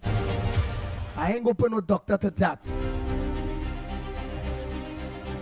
I could afford to say, Attorney at Law, the Honorable Wayne Sturge, and Defense Minister Wayne Sturge, and MP for Tocos and the Grande Valencia, Wayne Sturge. It is what it is. Let's continue. The lines are open. Go ahead, caller. Welcome to the Ground Report. What's on your front burner this morning? What's supposed to make news that not making news? Again, a pleasant good morning. Go ahead. Good morning to you, Andy, Lennox, Mikey, all the listeners, share the live, and to all right-thinking citizens and citizens who know we had made a right choice. And I'd like to ask what is my front burner, what didn't make news? What did make news to know that India borrowed $2 billion and two separate a loan to fix road, and up to now the road is fixed. One, you take the first billion to fix the road, patch road, and rehabilitate the bridges and them. We see no set of work there. We want to know where the money going. That didn't make news. The second one he take is went to for consultation and to traffic management, and to do a consultation to better the traffic gridlock in this country. We see that program yet. We want to know where that money going. That didn't make news. Excuse me. And then what did make news is that Faris Awari, right? Them fellas have question to answer, because they had the government, the local government where he was representing, it had contractors who get contract, right? And we want to know their affiliation. That didn't make news. When it do make news, they kill it as fast as a fella shoot a drive-by shooting. What did make news, right? When Penelope Beckles, I would like to ask if she family get any contract just before the election. We want to know if that didn't make news. What did make news is to know that Foster Cummins, when he was in the ministry, in the Chatham Youth Camp, has been finished, and how much children youths have been trained in the Chatham Youth Camp. That didn't make news. I want to know if there was any news. And then I want to let everybody, the good news is that my political leader, the Honorable Kamala Prasad Sessa, has get some new underwear, brassiere, and panties, and shoes, and lipstick. So she have a new look. So all I can talk about that. All I don't talk about the old one she have. And what it make news is one that when the Paula Gopi school spent $26 million to buy a scanner, and we see it yet, right? And then when Rohan Sinanan and them give a contract to fix a highway to Point 14, and it's 10 years it is finished, and the mosquito crack, we didn't get the report how that fall in, and who responsible to fix it. So I want to let my member of parliament, Mr. Wayne Sturge, to know that yes, he didn't want the job, and you know why? I will tell the people why he didn't want the job. Because when Roger Monroe, you see Roger Monroe as a member of parliament neglect the people, and then he renting buildings and collecting money and enriching himself. He didn't want, he feels sorry because as a lawyer, he knew he had to go and prosecute Roger Monroe for misbehavior in public office. So you see, these are the things that making news. And what didn't make news to know that the people who negotiated the 4% didn't get a back pay and they didn't get the settlement, right? And yes, what didn't make news that Rowley was a bully and a dictator to his cabinet, that they could not talk. I know people, the yoke is off the neck, so they're coming out to talk. People talk. That why they can use now to show that all the ministry and the corporation and them, right, was neglected under the PNM. Under the PNM. And Paris a question to answer why. And India have to say where the money went. Because if these people are complaining now, because they could free to talk, that did make news. Because why? They was muzzled. So the people have freedom, true freedom to talk and express themselves.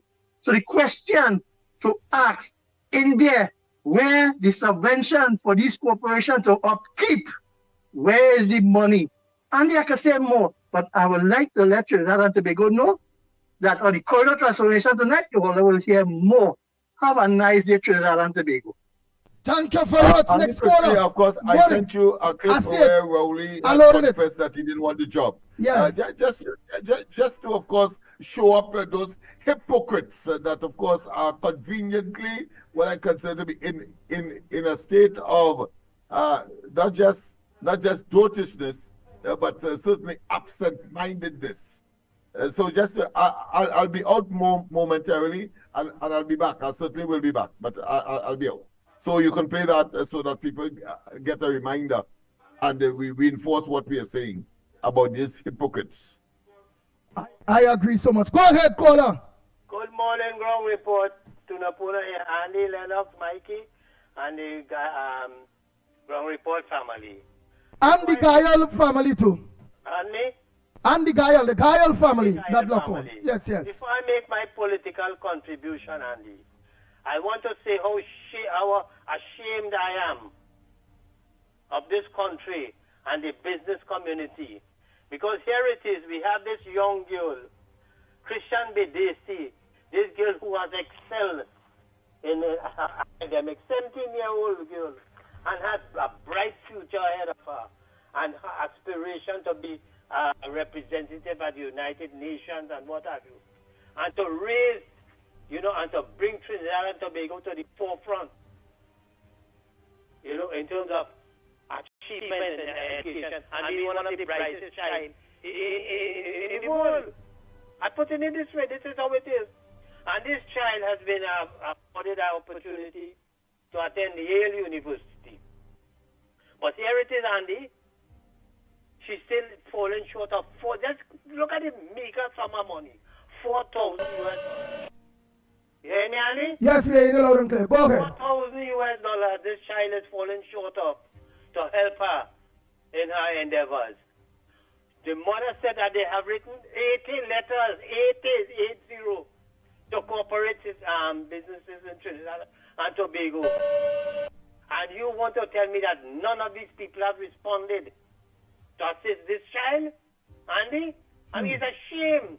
You have all these big chain link at supermarkets and whatnot, and who boast how much money they just make for the year. You have all these 1% businesses. You have unit trusts. You have so much big thing from the 1% and all of this. And you want to tell me $4,000 that nobody could come about, or anybody could contribute to helping this child? I mean, it's a shame, Andy, when billions of dollars have been squandered in this country. Not squandered alone, but then stolen. And I am calling on the Prime Minister of this country and the government to come to the rescue of this child and make sure that that money, because here what it is, they say this child, they know what they get? They get permission from the St. Joseph Convent to host a donut sale. Could you imagine that? A child with that ambition, put Trinidad and Tobago on the map, have to have a donut sale to raise funds. Yale University. That is that aspect of it, Andy. I hope people come forward and help this child. Okay, that's one. Secondly, we have to remember, and as Ms. Barapo and Mr. Woodbrook say, people want to see this government fail. We have been criticizing not because of the thing that we hope that the PNM government fail. We wanted to see the success. But they fail miserably in everything that they do. And this is what people criticize them for. And then they inaction, they fail to do what was necessary. And what they did was a failure. So this is what people were criticizing them for. But you see now, when you check it out, you have the media. And let me tell you something. Watch this PNM President Christine Kangaloo. Because she is reading the Riot Act. She is preaching the PNM gospel to the Prime Minister and telling she what she should do and what she shouldn't do and what not. I think, Madam President, send in your damn resignation letter. Hear why? You was the one who fired your Wala Rambaran. You was the one there, and you talking about artificial intelligence and the government in that they dealing with that. You tell any government to deal with the service commissions and what have you. All of them fall under your purview. Where were you when the PNM government was tampering with all the service commission, EBC, the police service commission and all of that? Where were you? Why didn't you open your blasted mouth? Huh? You even take one of the police service commissioner, Mr. McNish, who was involved in that fiasco when the last president, Paul Weeks, and this Brits Passad, the head of the Police Service Commission. He was part of that thing that went along with the withdrawal of the miracles by Keith Rowley and whatnot, and said nothing. It's only when the pressure come on to them, then they submitted the resignation. And you now appoint that very said man, McNish, onto the independent bench as an independent senator. Huh? And the media, the president, and so much other people involved want to see this government fail. Now, as a comment to Wayne Sturge, look at the two issues that he has tackled already. One is the deportees that come into Trinidad, who American deporting back. And the issue with the people who are in Syria and whatnot and thing, who went there to fight and whatnot and thing.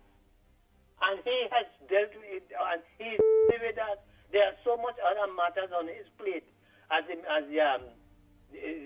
government minister responsible for security and whatnot. Look at what Roger Alexander is doing too. Look at what the Minister of Education is doing with. All these ministers are at work. The government, the PNM government, the spokesperson for all ministries was Stuart Young and Rowley and Imbert and them. But in this government, all the ministers have the responsibility to account for their stewardship. I want to just draw your reference to something, Andy. This Amy Brown, who was former minister, foreign affairs minister, is criticizing the government for exposing those people who received the Muslim parties and whatnot and things. Taxpayers' money is being spent, Amy Brown. And don't come and tell me about you're putting these people's life at risk.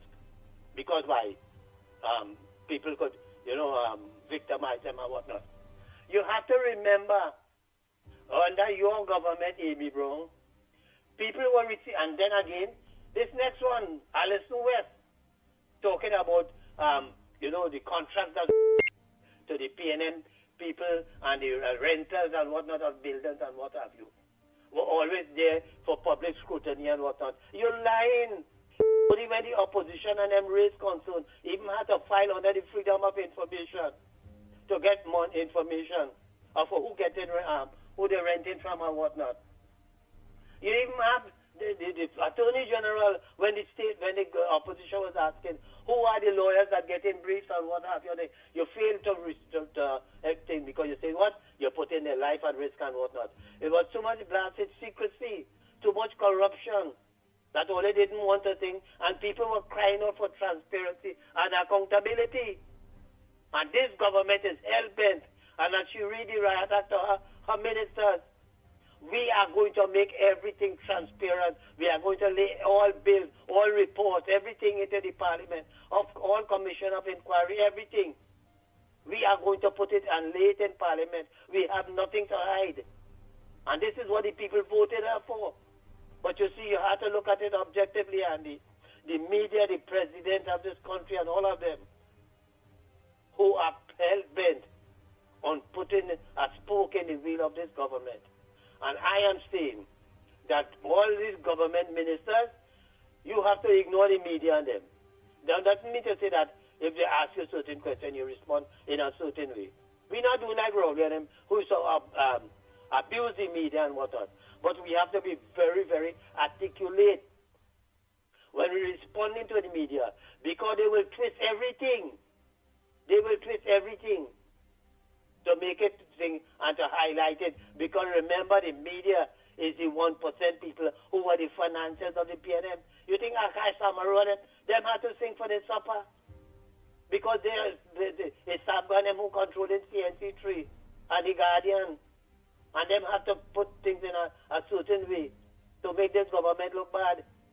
But I will tell you something. I'm glad that they're doing it because it's showing them up. And it's showing up the employers and the people, the 1%, the influence that, well, they have no more influence in this country. Because I think they should recognize this. This is why they would realize, because the Prime Minister, mentioned about the Forex cartel.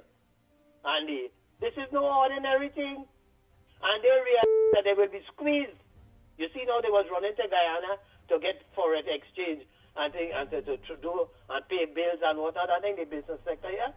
But even the Vice President of Guyana, Barajan, came out and made a statement that the people here, the business people, is taking advantage of that situation there.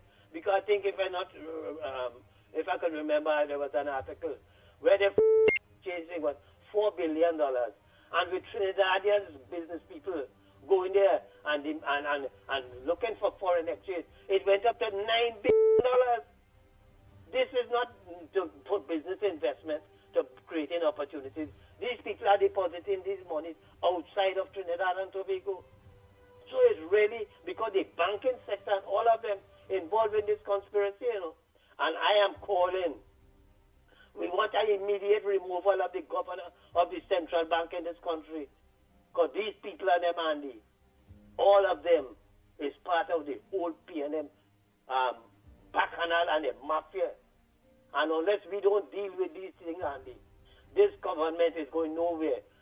Thank God that Kamla Pasabistes and them is now in power and they will expose everything. I hope the Minister of Finance will come out and lay his report finally, and very soon, let the people know what is the crisis and what is the state of the economy. Thank you. Okay, Andy? Thank you very much, Mr. Tunapuna.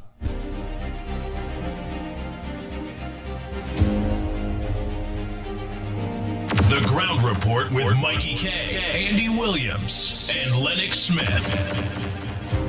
Yes, and I am listening to Mr. Tunapuna's contribution. Yes, it's a little lengthy, but the line's open for everyone else. We'll have the numbers.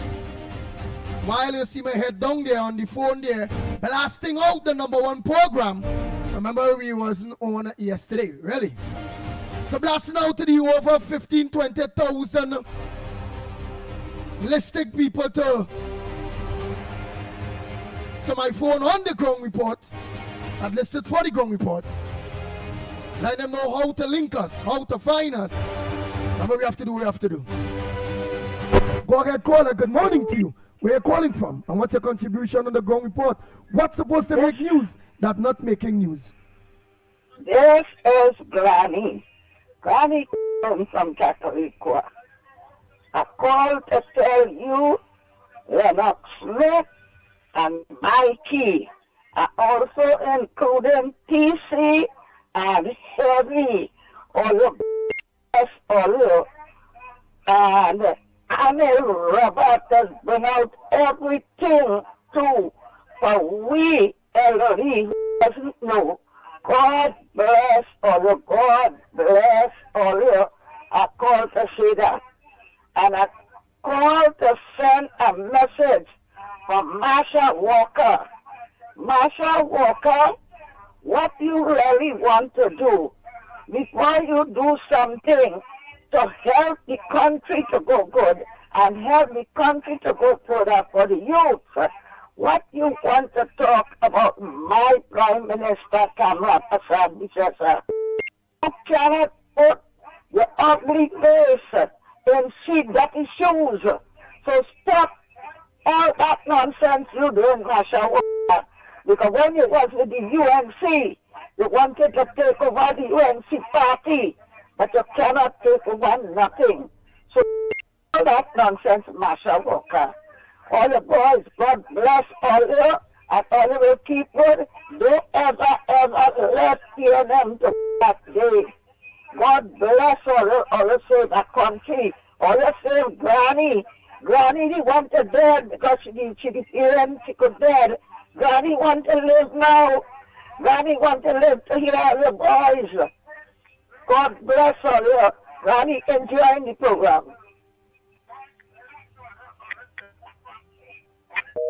Thank you very much, Granny. Next caller, pleasant good morning to you, caller. Where are you calling from? What's your contribution on the ground report this morning? I find out morning Andy, Lennox and Mickie. I find out let's come on a little later now. But I know all will be on anyway. Yes, I want to say to the president, 10 years you sit down on your throne.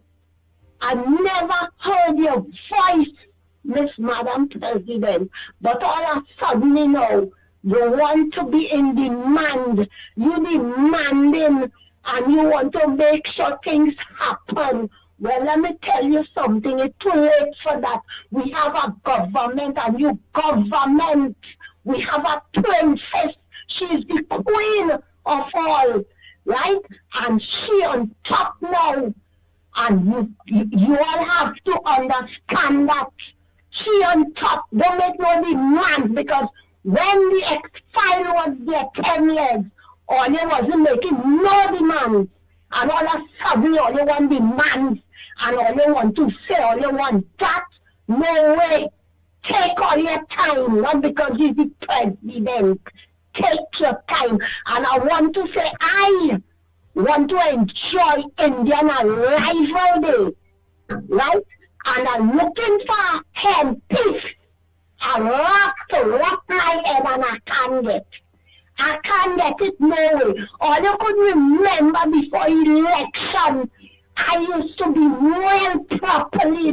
My dress and my headband and my head wrap was in same color. Well, all the colors in the store one. I went to look for a certain material to get a wrap on my head, and I have to look sexy and nice.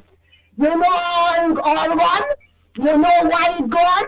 Because before election, they buy out all the bolts and the material, the pretty color. So right now we don't have any. But I have to enjoy my day. The money gets so small now. If you used to get 40, it's 20 or 15 all you're getting.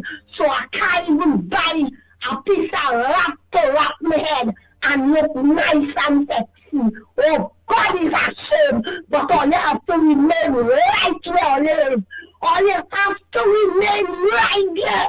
We have to be on top now. This is our time. And we have to enjoy it. All you stay right where all you is. Be a plantation leader. All you will remain right there until God ready for all you. Thank you. Thank you very much. Next caller, pleasant good morning to you. Where you calling from and what's your contribution on the ground report? What's supposed to make news that not making news? Go ahead, caller. Pleasant good morning, brother Andy. Pleasant good morning, Trinidad and Tobago. Mickie, Lennox, this is all your boy Carnage in the house. Pleasant good morning. Now, Andy, today is supposed to be the 28th of May, right?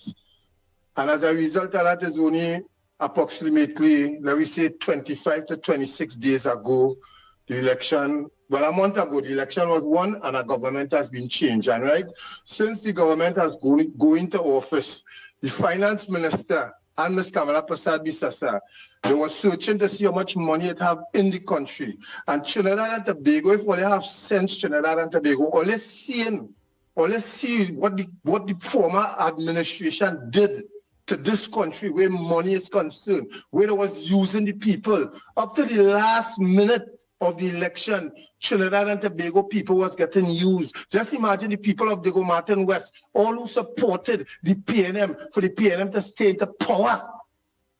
All it was getting used and all they don't even know. All it was getting used. Just imagine Dr. Rowley take a man and want to put him on all year, and all still went and supported when the whole of Trinidad and Tobago was yellow. Diego Martin West stay.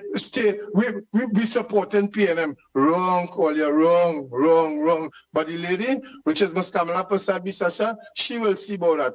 And when she done with this country, and I tell all that, I was telling all that for 10 years, that man mean good to this country. And when she done with this country, all you could say all you want. It won't have a PNM again. And my ministers and them, from Alexander after everybody, all you know what all they're doing, please. Know what all they're doing as ministers, please. All you know going in office, don't rush nothing, don't fight nothing, don't be greedy, don't be hungry to this and that. Please, Trinidad and Tobago, because they want to see the coalition mash up.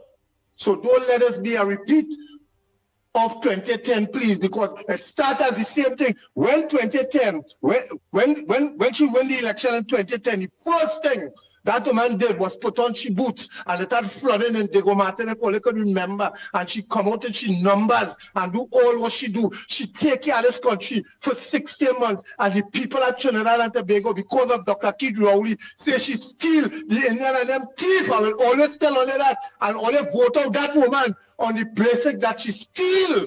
And look today, God give her another chance. And I show Trinidad and Tobago, Ms. Kamala Persad-Bissassa mean best to this country. Trust me, Marsha Walker, I ain't ready for you yet. Marsha, but you go hear me. This is Brother Carnage in the house.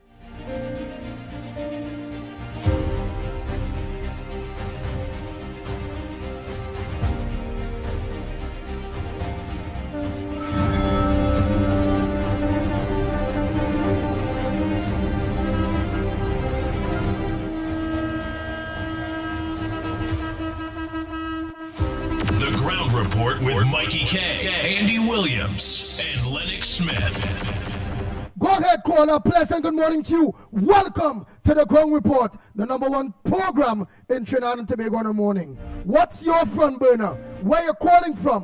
What's supposed to make news that not making news? Go ahead, the floor is yours. Pleasant good morning again, Andy. Barak for here. Andy, I don't really do this, and I really mean any disrespect for anybody or anything like that. But it has some things I just have to bring to the forefront because it's so remarkable. Now, my grandmother is a kind of Spanish Indian, kind of similar like Marsha Walker. And that lady had every fruit tree on she land. She used to live by herself. Big governor, plum, pomsite, mango. Boy, and it's the sweetest set of fruits you'll get in the world. But when we land down there, it's about 15 grandchildren, when we land and we start to raid them plum tree and tamarack tree and thing, boy, she should take out she false teeth and put it and hide it and come out. And you see just how Marsha Walker does look, just how the lady used to look, boy. She lift them and fall in a kind of way, and she used to have all our skating, running.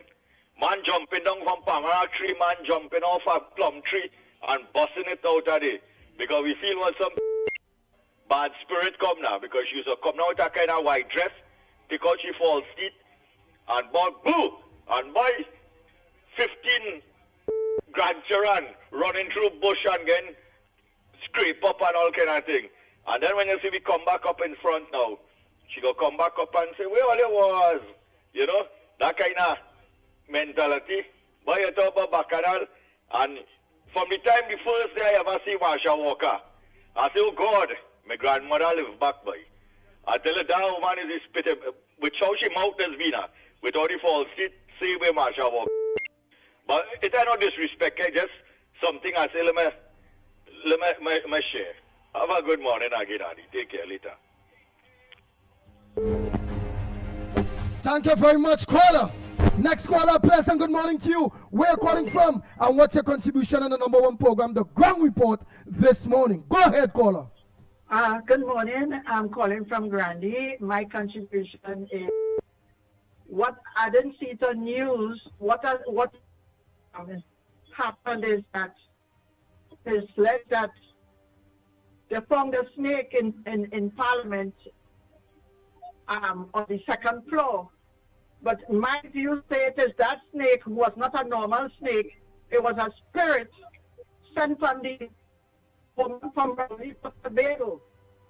And also the road now have a spirit to create accidents, and it coming from them. So that's my contribution. Have a blessed day. Report, Mr. Lennox, Mr. Andy, Mr. Mickie. God bless him. Thank you very much, Grandy caller. Oh boy, oh boy, oh boy, oh boy, oh boy. Morning caller, where are you calling from? And what's your contribution on the Ground Report? Move from the background. Move from the television. Listen to us on the phone. Move from the television. Good morning, Andy. Good morning to you, Krishna. Yes, man, I'm locked on here right now. I've got a problem. When somebody's called us by Andy boy, Puna. This next one call back for. She for them to call and we can't get a call in by last week. See what happening? Have a time phrase now. When you call in, give us time to talk. Because people want to get in. Right people. And them calling and talking a whole hour straight. Santa Cruz. Woodbrook. All of them, Andy. Krishna, where you interfering with, you go ahead, you're interfering with trouble. No, what I'm saying, right? All right, what I'm saying. Go ahead. What I'm saying. This call is calling in, right? It's a one that's going to make contribution too. And the content is the longest staying, boy. Too long, Andy, boy. Right? Locked on.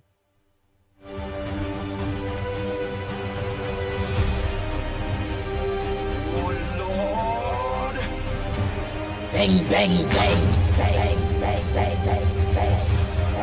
The Ground Report with Mickie K, Andy Williams, and Lennox Smith.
continue, let's continue.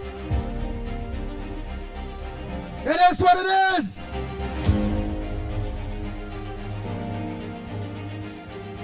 At least my Krishna get to call in and make his contribution. Good morning, caller. Where are you calling from? What's your contribution in the morning program, The Ground Report this morning? Welcome. What's supposed to make news? That not making news. Go ahead, caller. Good morning, everyone. Listen, it have no doubts about it. Kamala, the UNC didn't just come in power just so.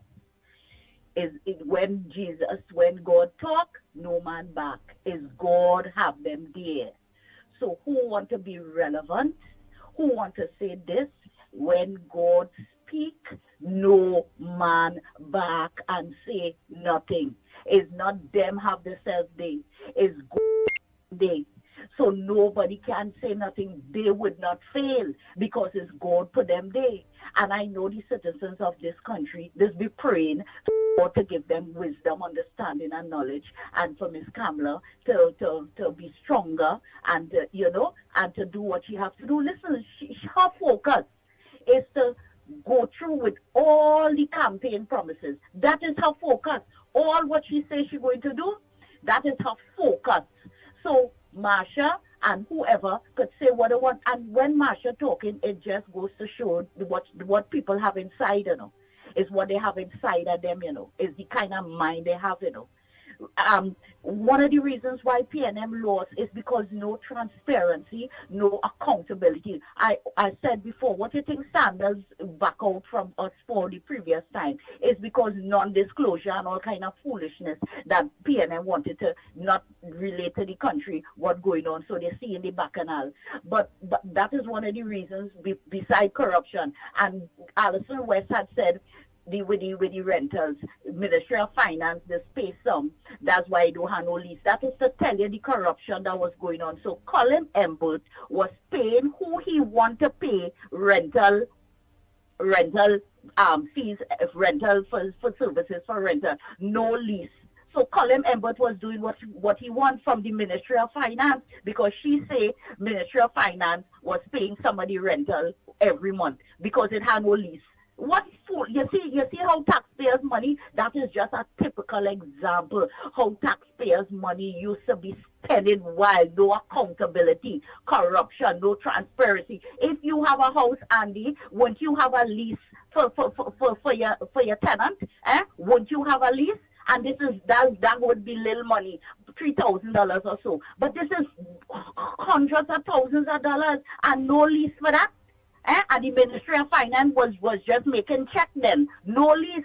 That is to tell you how PNM was operating and all these billions of dollars they had. And they didn't concentrate on helping the public servants, giving people what is due. I like when a government is for the people, that is where people will continue to vote for them, where the white cross section. You see how she wants to do the increasing hours in the health center and CDAP and the merit point and the negotiations. All that is for white cross, whether it's Indian, whether it's half Indian, whether it's African, whether it's Chinese, whether it's whoever, you're getting part of the produce or the coffers of the country, because she ain't going to ask, hey, you are PNM, so you ain't getting your 10%. Use a PNM, so you understand? So her focus is to fulfill the campaign, and who want to talk is God put them there. And I like how Barrapo and the lady from Woodbrook and Tunapur and all of them and Anna and them just talk from Santa Cruz, all of them just be talking.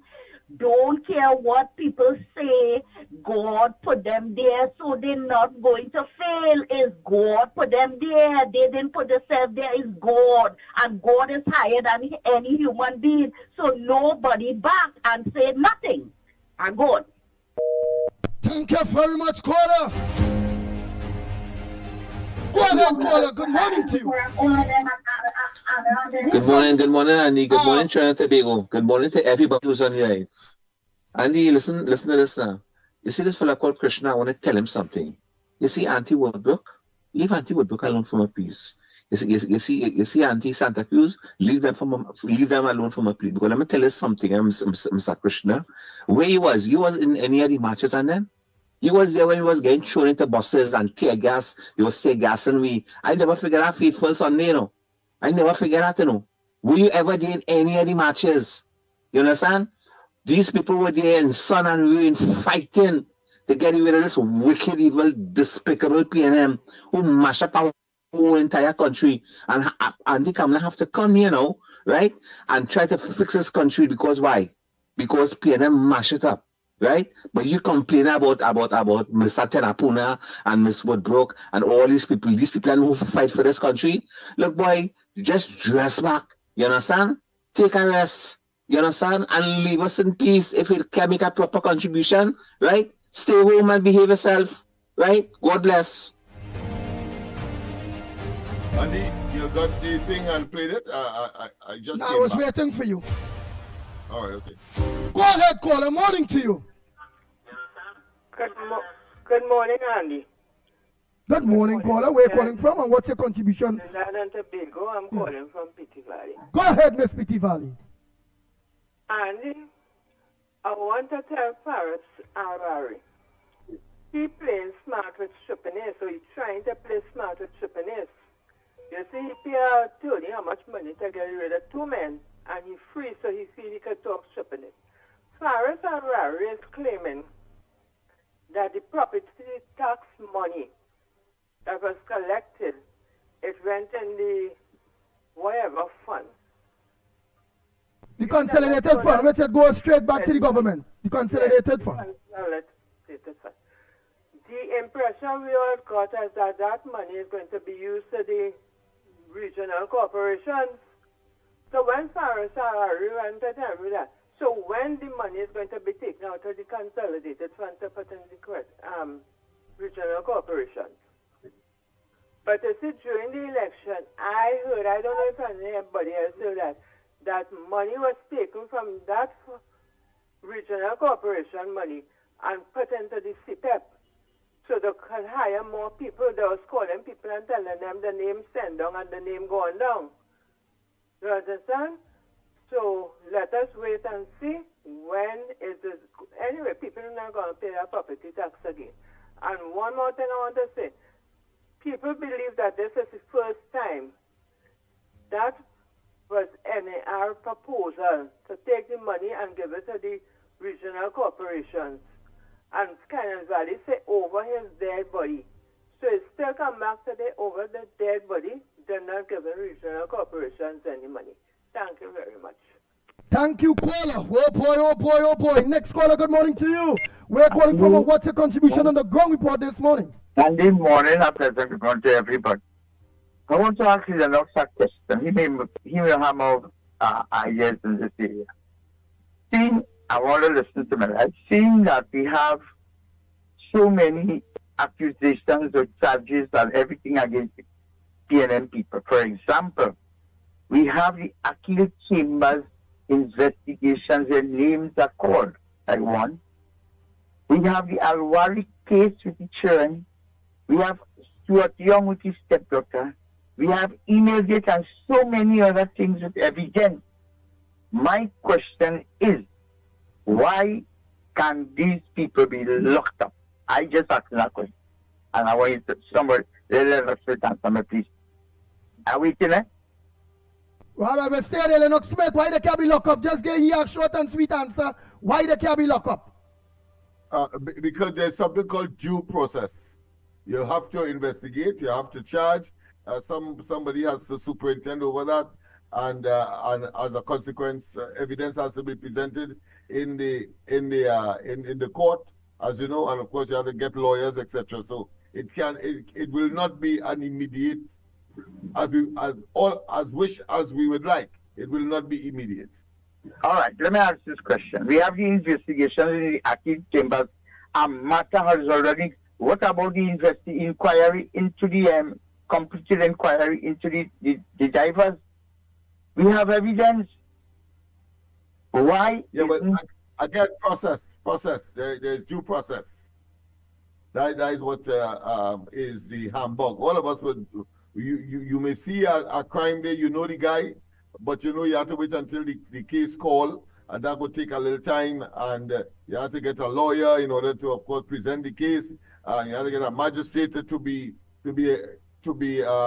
allocated the particular case, etc., etc. You know, so I don't know why it is that it's such a mystery, and that is safeguards, you know, because it protects the innocent, really.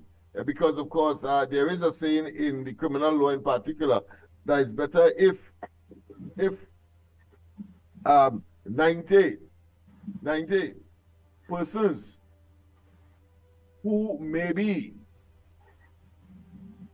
guilty, let me repeat, if 90 persons who may be guilty, and if you have inside of that 91 innocent person, then of course the law caters for that innocent person. So that is why, of course, you know, those persons could get away, even though they may not be guilty or guilty, as the case may be. That's how it is.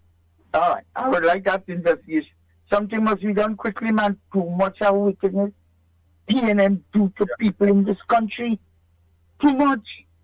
Because they know the guilty knows the system, and the innocent or those who are to prosecute know the system as well. Yeah. Thank you very much. What takes so long though? I'm going to say that now because I'm going to say, look, I cut the man off. But we're in Santa Cruz and this one call and Woodbrook call and Tunapuna call. I'll even him them for 5 minutes and 10 minutes. But look how Andy cut off the man quick. The man only get 3 minutes. Oh boy, oh boy, oh boy, oh boy, oh boy, oh boy. Yeah. Because 90 guilty persons could get off, but if, of course, you sent to prison one innocent person, you would not have done justice. So that is how the system is. So true, my brother. Come on, Walia. Again, on the argument of what we was talking about, we want you all to listen to this. Again, thanks so much, Lennox Smith. While everybody want Wayne Sturge, and he said he didn't want the job, and they're making a hullabaloo on the whole situation. At the end of the day, Wayne Sturge constituents love him. Wayne Sturge have done a lot more than Monroe did in the 10 years that Monroe was there. But in that little time of just campaigning, and besides campaigning, in just that little 2 weeks in government, I've done more for his constituents than Monroe did in over 5-10 years. It is what it is. But PNM people like to be hypocrite. Because look at the man that they support to mash up the country before he get the work. Listen, when I see get the work, listen to what Raouli, that Robia man, that bully, that man that mash up the country and run, least the young to take all he licks. Listen to he too now. Listen to he. Wayne Sturge in no way will be that of Rowley. As a matter of fact, Wayne Sturge do a lot more for people than Rowley itself. In just that campaigning time and that 2 weeks in government. I'm here in this PNM crowd, and I think I better confess something to you. Those who know me very well will know what I'm saying to you now. I didn't really want this job. I didn't want this job. I want to tell you something. I from Miss Wall in Tobago. Miss Wall very close to Lekoto. The last time I was put out of anywhere for anything, the person who put me out regretted it.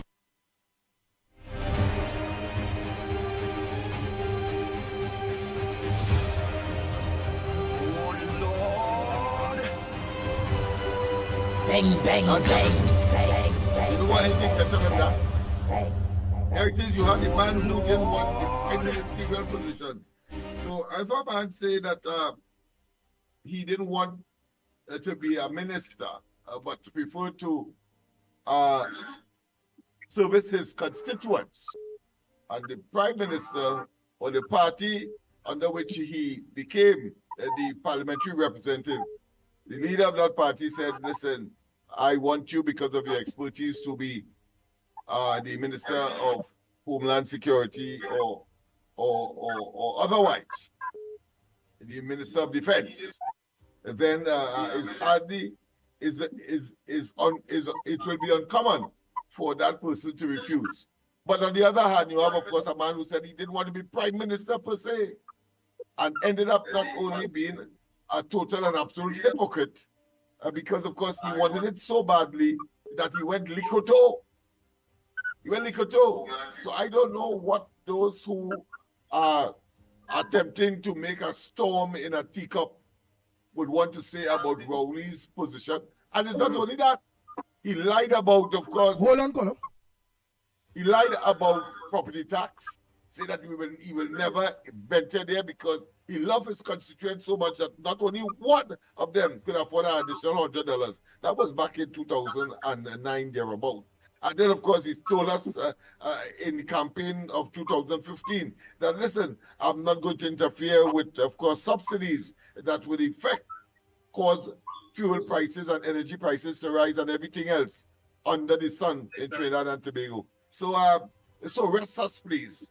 At that level of hypocrisy, we dismiss and we send that and damn it to hell. In other words, Satan, get the hands, because evil could never prevail over good, and the good is here.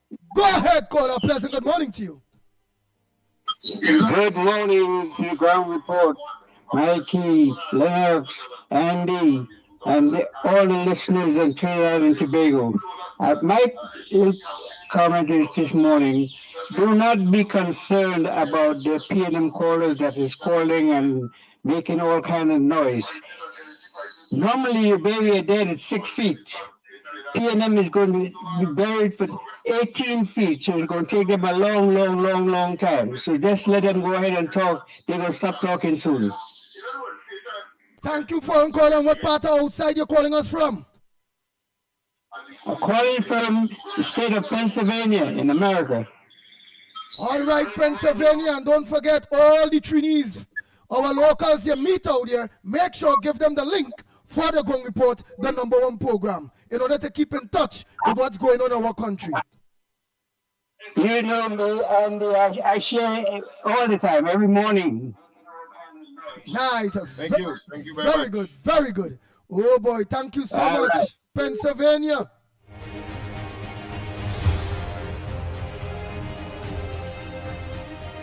Go ahead, caller. Good morning to you. Where are you calling from? Welcome to the Ground Report. And where are you calling from? San Fernando West. Go ahead, San Fernando West. A gentleman just called just now and asked a question. Why it is these cases like the Akil Chambers and the other cases with Alwari and all of them taking so long to come to the courts and have a judgment on it. But I want to, and Lennox answer them, right? But I want to say something here. A lot of other things has taken long to happen, you know, because I find that the system is not on call with what is really going on with the people, right? Because what I'm saying is this: even like, okay, there is. Let us say if you have a leak, a road line bursts, right? Sometimes that line that bursts in your road and it's spraying water out in the road, it lasts for months and nobody seems to care about water being wasted, and a lot of other things in Trinidad goes on. Because what I also want to say too is that if I do something, right, the law enforcement comes down on me very quickly as a small person. You understand what I'm saying? But the bigger man, like, they don't do anything about it at all. So the white-collar crime will always continue in Trinidad and Tobago. But the system itself, it's all wrong in Trinidad. You understand what I'm saying to you, Andy, this morning? So I would like to see where once a problem is happening, it is being addressed quickly, and not only quickly, but if you can address it quickly with the small man, then address it quickly also with the bigger fish or the bigger people. That is the problem here in Trinidad. That I mean, I may be wrong, but as far as I see it, you know, the system is all screwed up. This is my contribution here this morning. Thank you, Andy. And you're right, caller, because I deliberately evaded, of course, political interference and political will. Simply because I thought the caller would have focused his attention as to what is existing now. But certainly, in the case of the fake oil matter, for example, of course, Robinson Regis's money transfer issue, the whole question of the Nelson Gate, and of course Brent Thomas and so on, is political interference that would have created the bottleneck, if you want to call that, or the inhibiting the process from in itself is slow, but will inhibit the process from taking place at all because of that political interference. Yeah. No different to the merit list. Political interference. It is what it is. Yeah, no different to the merit list. That's right. Next caller. Good morning, caller. Where are you calling from? What's your contribution on the #1 program, The Ground Report? Let's hear what's supposed to make news that not making news. Go ahead, caller. Where are you calling from? Good morning to Andy and Lennox and Mickie, the Magnificent Tree. I'm calling from San Grande. Andy, I told you to come up and check the new highway, boy. And up to now, you come and check it there because I hear you saying anything about it. The highway flooding out. Like Wasa, I want to put on a borehole, mosquito to come to water. Well, we don't have to come because it is all over social media. It's all over traditional media. Yeah. The new highway. No, I see that. You see that? Yeah, we saw it, yeah. Backing up. It have no retaining wall by it. It is drains the put, and the show was supposed to at least give that a little small, at least a 3-inch casing, go to the drain, but they leave it with dirt. Yes. So that problem. There was still cast. Those slopes. Kamala will have to fix that. I more money again. The contractor, of course, I don't know if he's trying to appease us, but he said that the job has not yet been completed. I trust that the present administration hold him or her to that position so that they could complete the job and do all the. Who's the present contractor for that? The latest situation with the rains. Who's the contractor for that, Lennox Smith? Who's the contractor for that, Lennox Smith? That would have started with Calco. That was the there was a court matter dealing with that where they were interfering with some of the what I consider the swamp area that was environmentally sensitive and all of that. So Calco, as far as I know, I don't know if there was some in between or since that another contractor would have come. I don't know, but we can verify it. Yeah. The next thing I just want to say quickly, Andy, I want to call on the Prime Minister to keep forward to scrap the merits point. Because some people talking about keep that is a draconian thing and it doesn't save anybody's life to say where you have to arrive alive. Because all these laws and bylaws that they have there doesn't save anybody's life, not even seatbelt. What them laws is to make money off the ones who make a little mistake and doesn't help you at all with your driving ability on the road to save your lives, right? We need to come out now and talk about how you should drive to save people's lives and not about paying money whenever you make a mistake. Even when you make a mistake with God, He does forgive you. When you make a mistake with a man, it's 5,000, it's 7,000, 10,000. Things don't have to work out so we have to come together and find a way that we could talk about how people could drive safer on the road to reach one point to the other point and to enjoy this peace of life. No Kamala in power. Scrap that demerit points. That ain't good at all. And let me get something we could help people to save their life on the road than what they say. Good day to you, sir. Thank you so much. Well, she didn't say as much. Of course, one would expect that it will be where it is redundant, where it is ridiculous. Certainly, of course, that would be applicable, because I mean, if I park by a hydrant or you park on the wrong side of the street, I can't see how you have to pay a penalty. So you have already been penalized, and then of course you have the merit points added to that. I think it is double jeopardy, and it is of course draconian, as the caller rightly said. Thank you so much.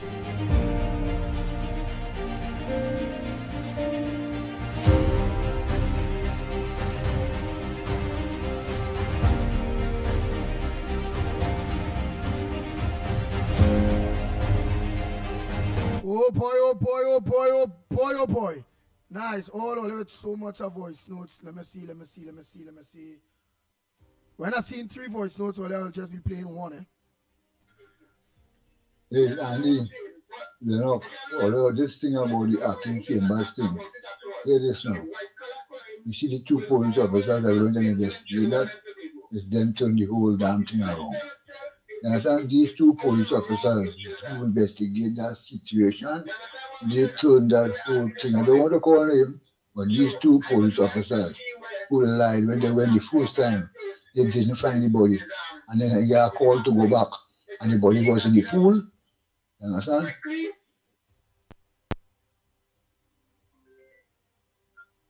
Go ahead, caller. Good morning. Hey, good morning, with your report. You can't pay twice. You cannot pay twice for one crime: a broken light, a tail light, and the charge you on, and they take the merit points away from you, from your license. You understand? If you charge me, you charge me. You can't just a broken light because a bulb is blue anytime. A bulb is blue anytime. You don't change that bulb and drive down the road and the bulb could blow. You understand? So the merit points, you can't pay twice for one crime. Let me do a better thing than that. Let me pay or we get the merit points. Which one? You understand? So let me big thing. And don't worry about all them PLM people who blah blah and them out. According to the old prime minister, yeah. Because when he was in power with them, they couldn't hear. So thank God that UNC win, because UNC win, them win. Now they can afford to block, they can afford to open them out. Thank you so much. Good morning. That come like it's double whammy. I believe that is constitutional wrong. Because you pay the ticket. And then when you pay the ticket, you're still taking away points. So you paying double whammy, that ain't making no sense.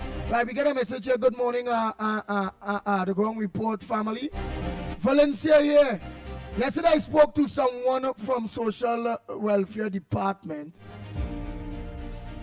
I heard that there are some pensioners who are waiting up to 4 and 5 years now and cannot get their old age pension as yet.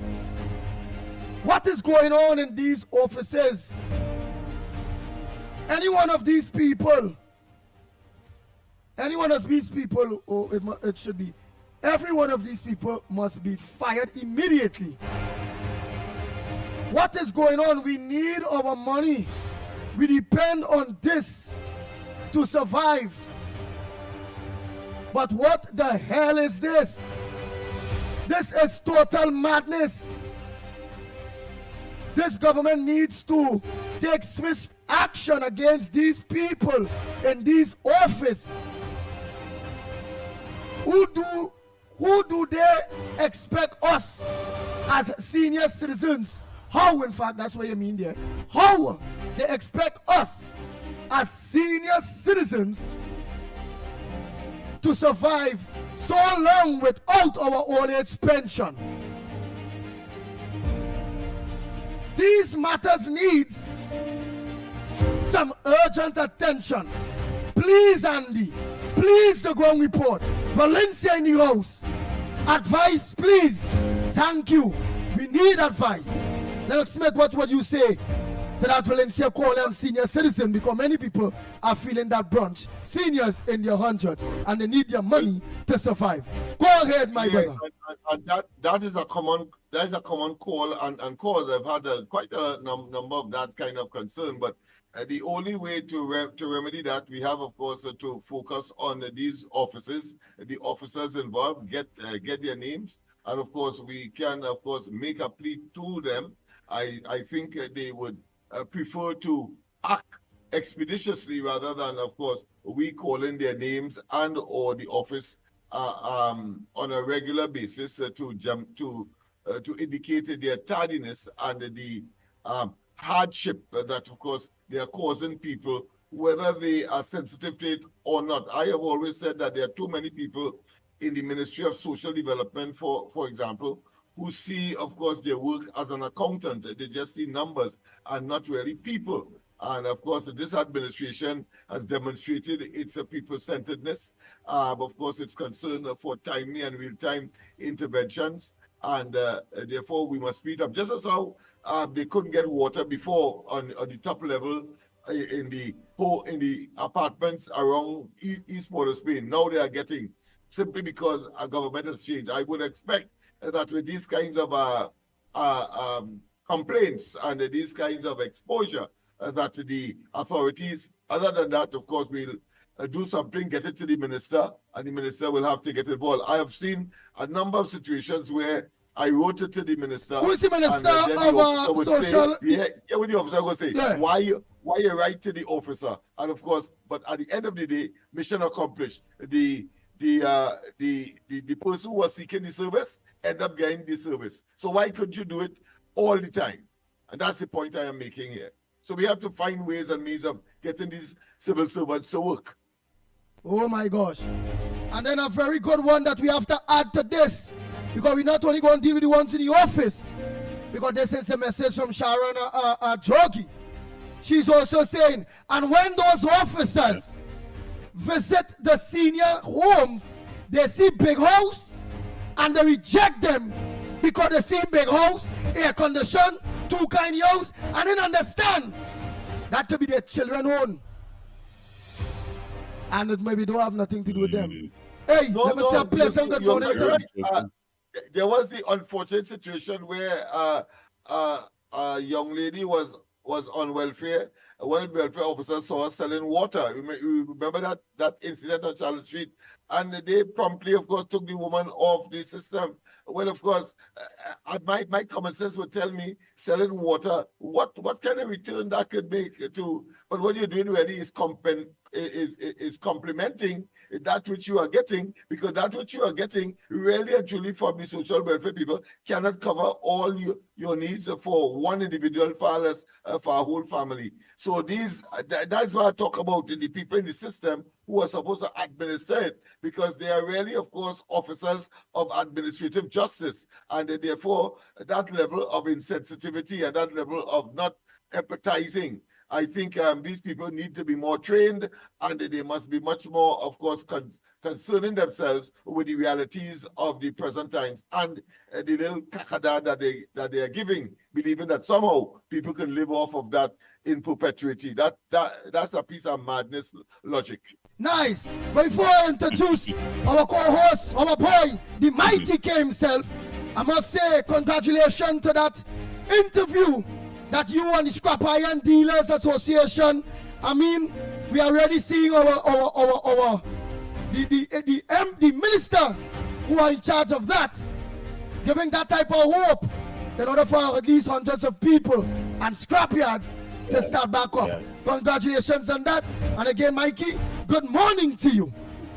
Good morning to you, my brother, loud and clear. Loud and clear. Loud and clear to you. Yeah, my brother Andy Williams. Andy, Mickie, unlike yesterday. Yeah, I understand. Good morning to you, political leader of love, Lennox Smith, our technical director, and everyone locked on. Good morning, our Gael family, to our regional family, our CARICOM brothers and sisters, the diaspora, wherever you are, and on the Sister Isle Tobago. Good morning. Yes, Andy, it really was quite interesting when you have a minister who is asking the questions, and not treating the industry as though the people that benefit from it and rely on it are invisible. This is a man with a serious business background who understands what it takes to build something from nothing.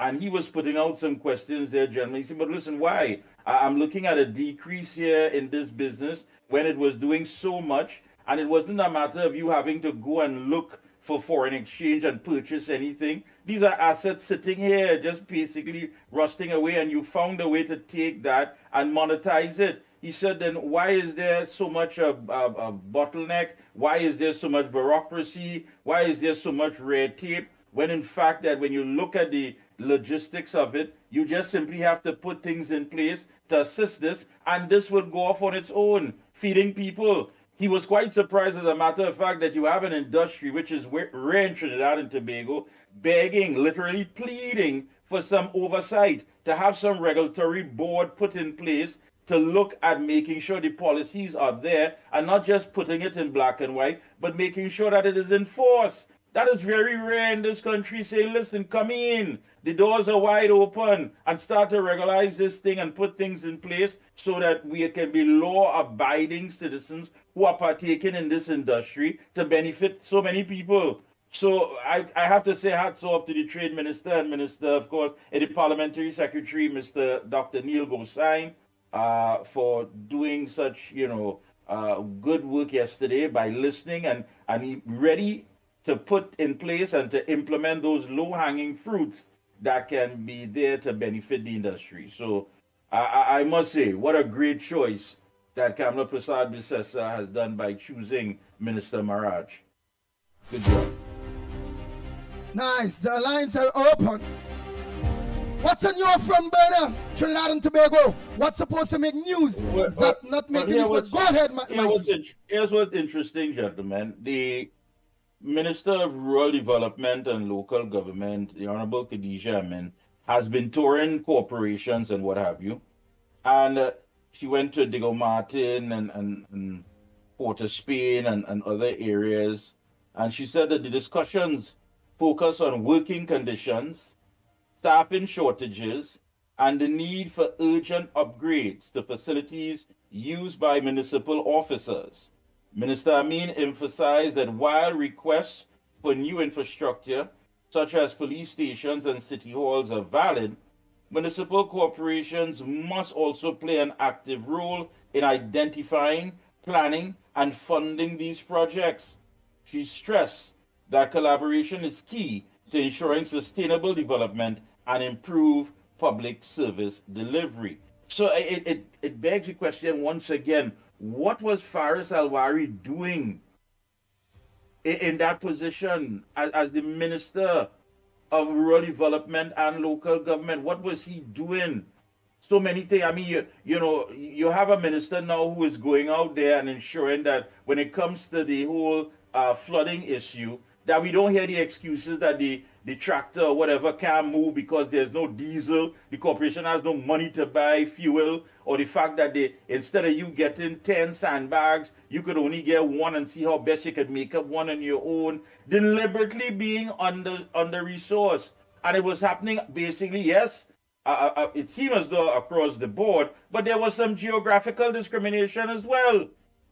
So you ask yourself, what really was taking place in some of these ministries? And why you keep hearing about short staff? They don't have enough people. I mean, come on. That affects delivery. So hats off. But it makes you wonder what these people are really doing all along. What were they doing? So true, so true. Go ahead, caller. Pleasant good morning to you. Where you calling from? What's your contribution? And welcome to the #1 program, The Ground Report. Go ahead, caller. Yeah, good morning. I just wanted to find out who is the minister in charge of CPEP. Thanks. I listen up there. Thanks. All right, and where are you calling from? Princess Town. All right, Princess Town. Lennox Smith, will you be able to tell us who is in charge of CPEP? Oh boy, what ministries CPEP is under?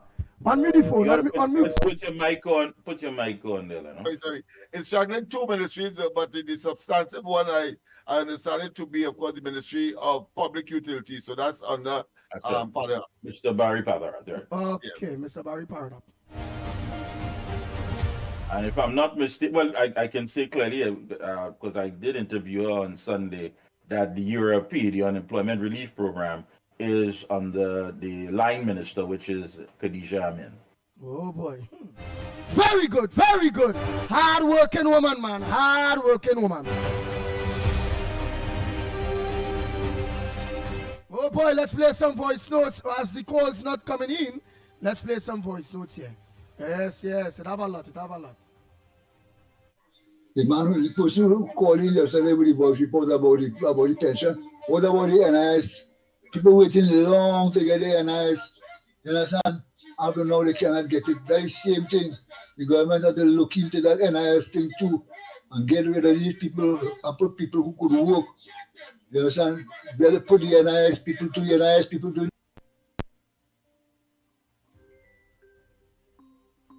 All right, we get the point. Go ahead, caller. Morning. Yeah, morning, Andy. Andy, it's Marvel. And I was talking about I'm trying to figure out, boy, who regulate the industry, the insurance industry in Trinidad and Tobago? Because it seems we have an insurance mafia in Trinidad and Tobago.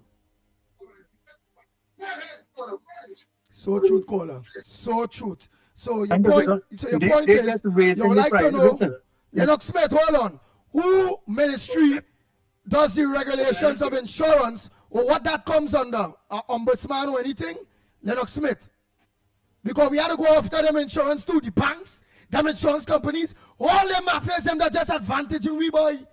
Thinking we had to monopolize some of these things in order for me to get arrest. You are quite right. And there is, of course, the equivalent of an ombudsman, an insurance ombudsman, as well as, of course, a banking ombudsman.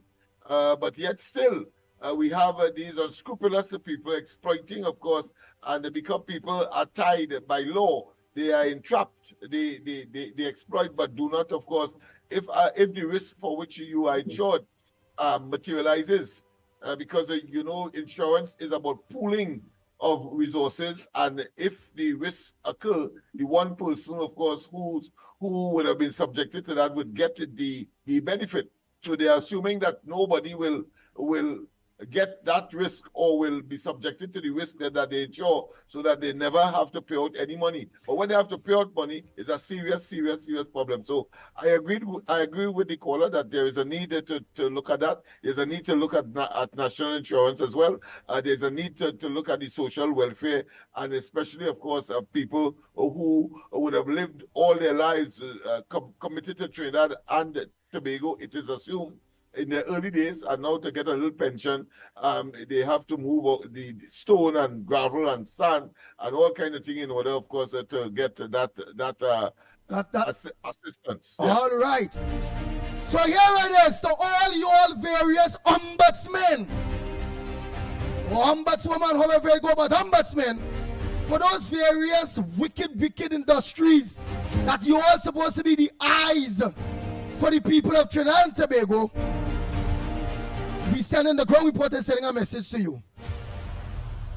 We coming to buy new glasses for you all. The glasses in which all of the ombudsman and them wearing is really a brown bag with blue paper covering as the lens. Again, the trouble the people of Trinidad and Tobago is getting when it comes to all those ombudsman and them that's supposed to be the eyes and the regulators to have our back. All them seeing through their glasses and the lens that they have on, that we're going to give them good lens to see again. The lens that them have on is a brown bag with a lot of blue paper in it. So long as they have only lens of a brown bag and a lot of blue paper, they ain't seen small people like we. Because these industries, just make sure they have them as soon as by the lens for them. That's how easy it is. That's why they can't get justice. Down to the banking ombudsman. Remember that bank, that big money. That is allow these big industries to buy the glasses for them or the lens for them, which is a brown bag with blue paper in it. Let me continue. Let me take the calls. I surely understand what time it is. Morning corner. We gotta get them good links. Morning, Andy, Lennox Smith, and Mikey K boy. Mikey, I would like you to talk to the Prime Minister and then to tell. You see the merit point have to come out. Plenty people talk to me. Maxime and thing talk to me that they vote the UNC because of the merit point, because they pack up for 3 years. They couldn't work Maxi because they get the merit point and all the points come out. And that have to come out. Kamala have to scrap that out just like property tax. Have to go. It have to go. And the next thing, Andy boy, Mikey K. What Ian Allen said last night, I was saying that a few years back, and I really didn't call no talk show to tell them about this, about the beatum when you shut down. Why the police do use ordinary vehicle to stop the like Ian Allen take that from my mouth and say, I glad he said that. The police have to do that. Stop there with ordinary vehicle, 1, 2 vehicle ordinary, but police ordinary with the ordinary uniform. And you could hold them in, because when you open your body, them men running out with gun and thing and coming to love you. They could do that. They could stop that. This government have to do that. We have to stop that. And we have to get rid of that. And our next problem, stand your grounds law. We support stand the lungs law. Right? I hear you and say, don't take the law in your own hand. But if you ever fight somewhere outside or some party or something, you could call the police and don't take the law in your own hand. I do that. But you see, stand the ground law, if a man walk in my yard to provoke me like the last time a man walked into my yard and I tell you where you doing that, come on, I didn't invite him. People up there with Peter Blair and want to chop me. Want to chop me in my own yard and I tell him, come up from here. And he walk in here. So I'm glad that Sandy Gonglo is coming and we going to have to empty the clip when they break the law and come and leave property. Yes? And Mikey K, I want you to put that on the talk to the ministers. I have to get Alexander, Philip Alexander on mine. I want to talk to he too. Right? Mikey K, Lennox Smith will have a good day. Well, thank God we take over. Thank God we are here power. And I want Mikey K, let me not put it with seats again. Let me put it with vote. PNM never win with votes. They only put seats. We could change our law. Them have the power. We have the power now. We could do that now. Thank you, Mikey. Thank you, Lennox Smith. And Mr. Ali from Sunny Gabi, who is calling. And the motorcade you are nice with your boy. The motorcade you are nice with you with Toko Road, boy. On the Toko Road. We enjoy ourselves. Thank God we take over. Thank God for UNC. Thank God that we're going to do the work. People have to hold our lives straight, and we're going to do the work. They're going to see benefit. Pensioners going to see benefit. Disabled pension, everybody's going to see benefit. Thank God, search. When search, give the 1 foot man why he talk with and I tell them, hold some shit. Look, he get a foot. The 1 foot man is standing up, he get a foot. Search, give him a foot. When search, and thank God for that. And we only have a Mikey, I'll listen to you. Lennox Smith, I'm listening to you. Mikey K, I'm listening to you. Always great, always powerful. Thank you, in Jesus' name. Go ahead, caller. Good morning to you. Where are you calling from? Okay, I'm calling from Grandy, and a very good morning to Mr. Lennox, Mr. Andy, Mr. Mikey K on the ground report. Good morning. It's a joy for me to talk to you all this morning pertaining with, a statement I want to make. I want to tell you all that the PNM government, they are still entwined in Lucifer because Rowley, worker woman in Tobago, fix all of them. And up to today, none of them has released themselves from this. So from the time they were in Parliament working for Trinidad and Tobago, they've been just taken. Because Lucifer do not ever give nothing. All of them been taken, and the more they get is the more they wanted. And they created situations all around so that they could receive. And that is what has been going on in the PNM party. But now we have a God-given party, the UNC. The members there have love in them. They have God in them. They are sensitive. So I will tell people, do not be afraid of this present government we have now, because God is guiding them. They will feel for the small man, they will feel your hurt, and they will go there to do things, to clear things for us in Trinidad and Tobago now. So rest assured, the PNM was Lucifer, is Lucifer because they're still in opposition. They have no feelings for the poor man. Their heart is pure Lucifer, and they've been sucking the country dry. We see that because they can't know about giving. They don't know nothing about giving. They only know about pulling, taking.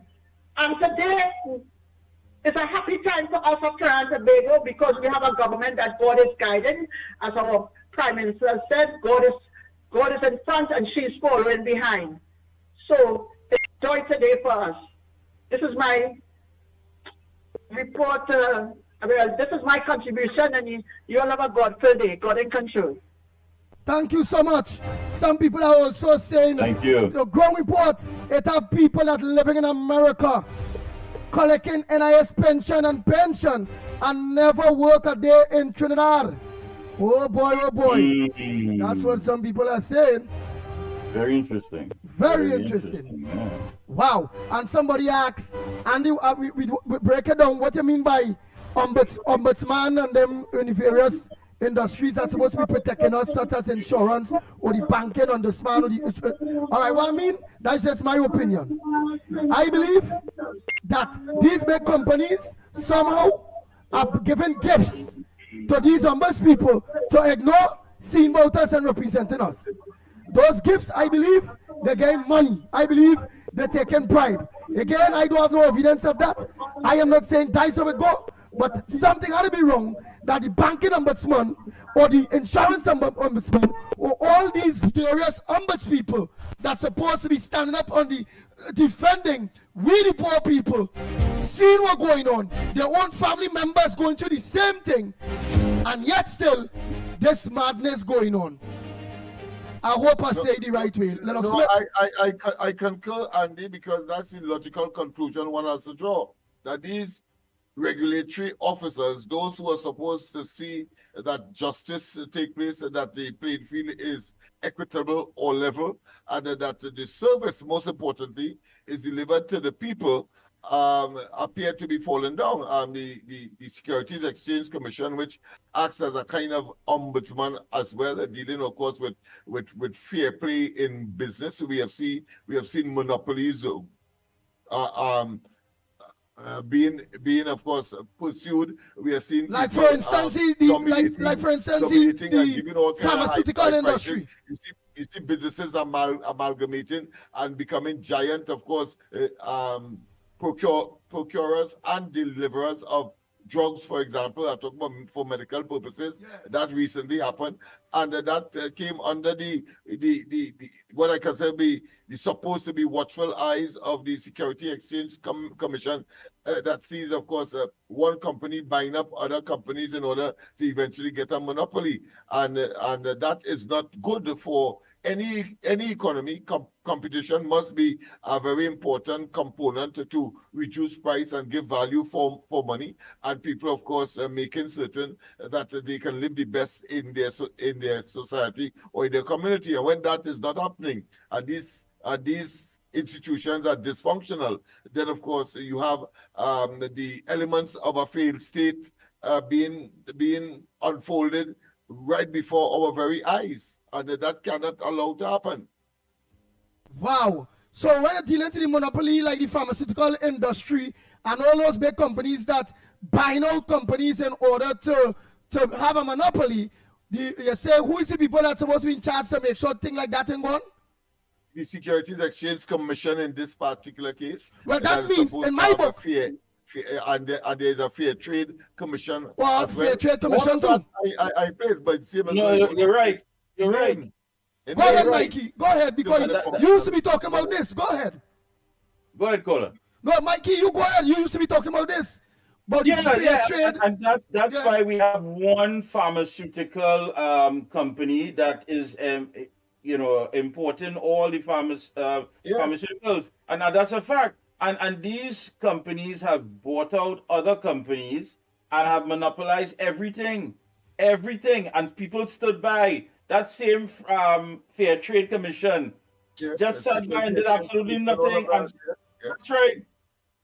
That's right. Hey, but it's also alleging out there that those same big pharmaceutical companies with its drugs, that they are also buying out the pharmacies and them by. That the top line. Yes. Yeah. Oh my God. And in the case of the banking ombudsman, for example, banks are you get a check from to be drawn on a particular bank. The bank is telling you only if you have an account there, you could draw it, and it's supposed to be what is normally called a banker's check. A banker's check means that it is guaranteed by the bank. Yes, certified guaranteed. And you pay for it. I had the unfortunate situation. A man said, I had $30,000 for me, but he was in real cloud. So he take a Scotia Bank, and I call it the bank name, Scotia Bank, banker's check, and send it to me so that I could draw it on any Scotia Bank in the country, at least a Scotia Bank. Goes there, asking me if I have a bank account, and they cannot, of course, honor that check because I don't have an account. So I asked them the question, well, only committed fraud then, because the man paid an extra fee in order to get a banker's check outside of his normal check, in other words. And you tell me this banker's check is invalid within the system of the bank that it was drawn in, and for which I have the obligation to, of course, present it and just get my money. So I called the ombudsman. Incidentally, for people, he's located, of course, in the central bank towers there. So I called him, and then he said that he has very little, but of course he will try. So I think as soon as I threatened that I'm calling the ombudsman, then they call me the next day and tell me, come and give me the name of the person to go to in order to get my check cleared. In other words, I'm saying why I was prepared to do that. The ordinary person who, of course, is unsuspecting and will not take the measures that I have, they will be vulnerable, and it embarrasses, of course, the businessman himself as well. All true. We have that kind of situation. If Republic Bank, a man give me a check again, the John Republic Bank, they asked me if I have a bank account there. I said no. But of course, the man is banking with that particular branch. So I went to the branch that he's banking in, and they will not honor what that says. It says that you embarrass the businessman who gave me the check, because he gave me it in good faith, thinking, of course, his branch will honor it. You go to the branch, and the branch is telling you that you must have an account with that particular bank in order for them to change it. This is madness in this country. You understand why the ease of doing business Lennox is a Smith. problem in this country, and why we are not getting, of course, foreign direct and indirect investment, and even local investment. That's right. Understand what But Lennox, they have abdicated their role as bankers to facilitate people in the movement of money and the securing of their monies in their bank. It doesn't matter. You cannot, for example, because you get a couple fraudsters that maybe put you out a couple 100 million or a million or 100,000. You cannot sacrifice the rest of us because you want to secure your money. No. And next thing that is do. Implement new measures, that's all. That's right. But that's all you do. But it shouldn't be at the cost. It shouldn't be at the cost of your consumers. Yeah, Andy. Yeah, and next thing that is do. They're telling you. So we are, in other words, we are making an appeal to the government to look into these banking irregularities And these, of course, draconian and what I consider punitive measures because somebody may have committed a fraud on them. But Lennox, they want to the next thing that is sacrifice everybody else and stymie business in Trinidad and Tobago. It cannot work and must not work. And but Lennox, you rough him up like the bank. Go ahead, Andy. But watch out, Lennox Smith rough him up like the bank. He moving like the bank. That have him vexed. So he vexed. He right to be vexed with the bank. Me I doing nothing. I don't have the power to change your check. If I had it, I'd do the right thing. But here it is do too. They tell you the checking cross, the checking cross. But they're telling you, go to your branch, you have to bank the check. It will take 4 days for you to get your money. That way it reach to. My God. Madness. No, but honestly and truly, I mean, we have to make sense of this. I spoke on Sunday on The Observer with consumer rights advocate Trevor Hostin. And one of the things, well, he had 6 things. And one of the things is, I think Lennox was talking about it, and the person who brought up the insurance company. There should be a time limit for claim settlement. Insurance companies should, under law, have a stimulated time in which to settle all claims, be it auto, home, etc. And I agree with that. He gave an experience when he was in Atlanta, got in an accident on the spot. The agent came from State Farm, did the paperwork on the spot, checked it out, looked at the information on the computer, and paid him. They paid on the spot, the very said day. That's what went on. Here, listen, if you miss a premium, they're coming at you. If you miss a payment in the bank, they're coming at you. But the minute they had to give you something, the minute that they're at fault, the minute they drop the ball, they find it hard to give you that money. Somebody could get into your account, whatever they do, and play with your money. The bank trace it, realizes not you. Yeah, I wasn't in Puerto Rico buying tires, you dunce. And then upon all of that, take forever to give you back that money. When in fact that they didn't put the proper measures in place.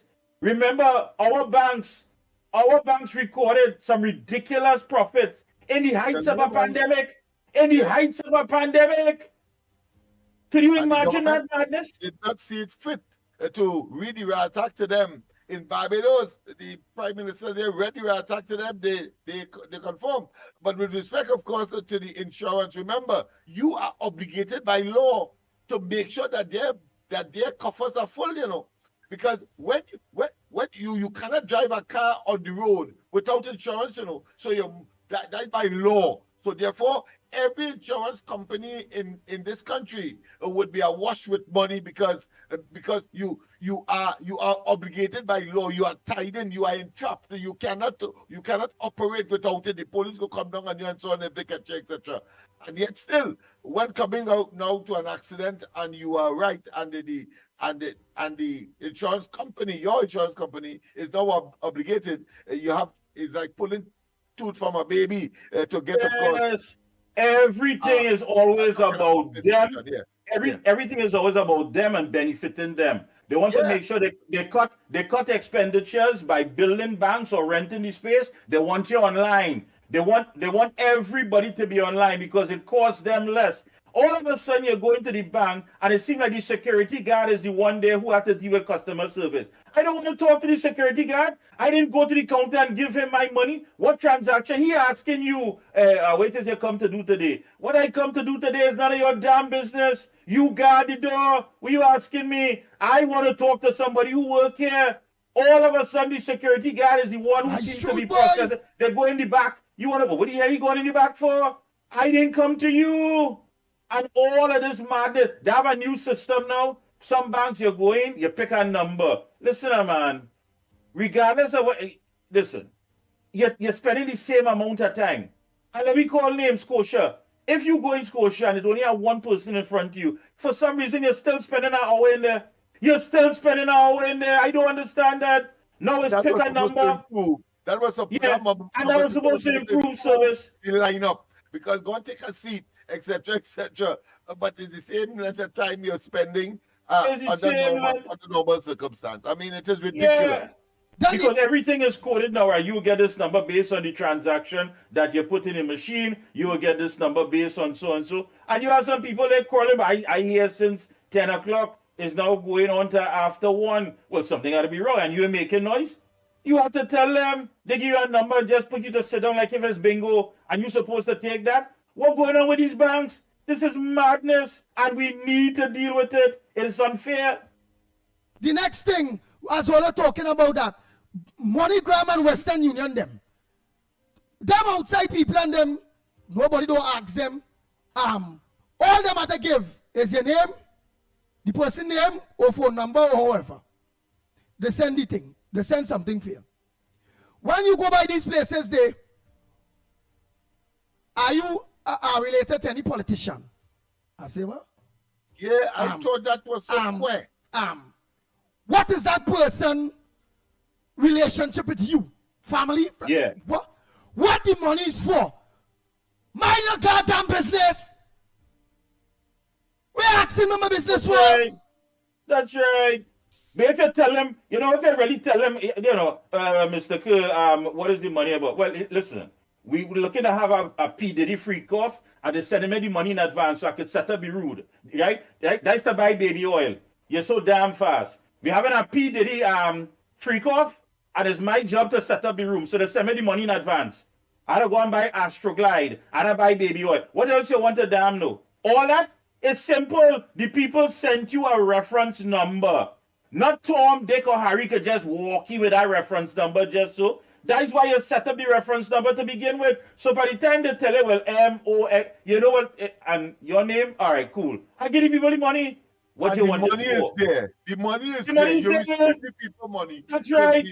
To be delivered to somebody else, but yet still you want all that kind of information. I think it's ridiculous. Yeah. And the last government had the unique position of facilitating the bank by, of course, that bogus exchanging $100 bills, whether it's cotton for the polymer. When, of course, people had to walk with basket and bags of money to leave at the bank to exchange for the polymer. And then the bank tell you, listen, we run out of money, it's 200,000 you bring, but you can only get 100,000. So Rowley and they facilitated, of course, the banks. I watched it with back, and afterwards you could know is a setup, because after that they went and borrow the excess liquidity that the bank now have for whatever corrupt acts that they would have been. I mean, come on. These elaborate schemes. One more thing again with the banks. At the expense of the economy, at the expansion of the economy, and getting close to full employment, because that is what it's all about. And of course, making sure our GDP and the health of our economy. These people had the distinction of getting some $12 billion in reserve, and by the time they come out in 9 years' time, they blow away more than half of that. And the next thing, Lennox Smith. Plays nicely. I mean, come on. The next thing, Lennox Smith, with them bank, you have your US account. You get your hard US. You ain't buy no US something to in your account. You save up, whether it be at 10,000 US, or whether it be at 1,000 US, or whether it be 1,500 US, or 2,000 US. When you go to the bank, that your US, you get them your hard-earned US. Them telling you that your US, you only could get 100 US, or 50 US, and sometimes you can't get none. Sometimes you don't tell them in advance for you to get your US money where you bank, in the bank. But that robbery, how nobody sign up for that? If we pay bank we money and we want to withdraw, we 1,000 US we bank, or we 10,000 US we bank, give me goddamn money as we own. Why are you telling me we can't get money and you telling me how much money we get? That robbery without a gun? I can't understand that. Man, and they believe that they can do that without compunction and without a sense of understanding that people put in their money and expect it to be safe. But more importantly, when they make a demand, they expect to get it. You're telling us now that you can't get all, or you can't get part, or you could only get a certain sum. That is ridiculous. And we are telegraphing to the present administration, whether it be the Minister of Finance and who may be responsible for these matters, to look into these matters, because the bottom line, it is emasculating or stymieing progress in terms of economic advancement.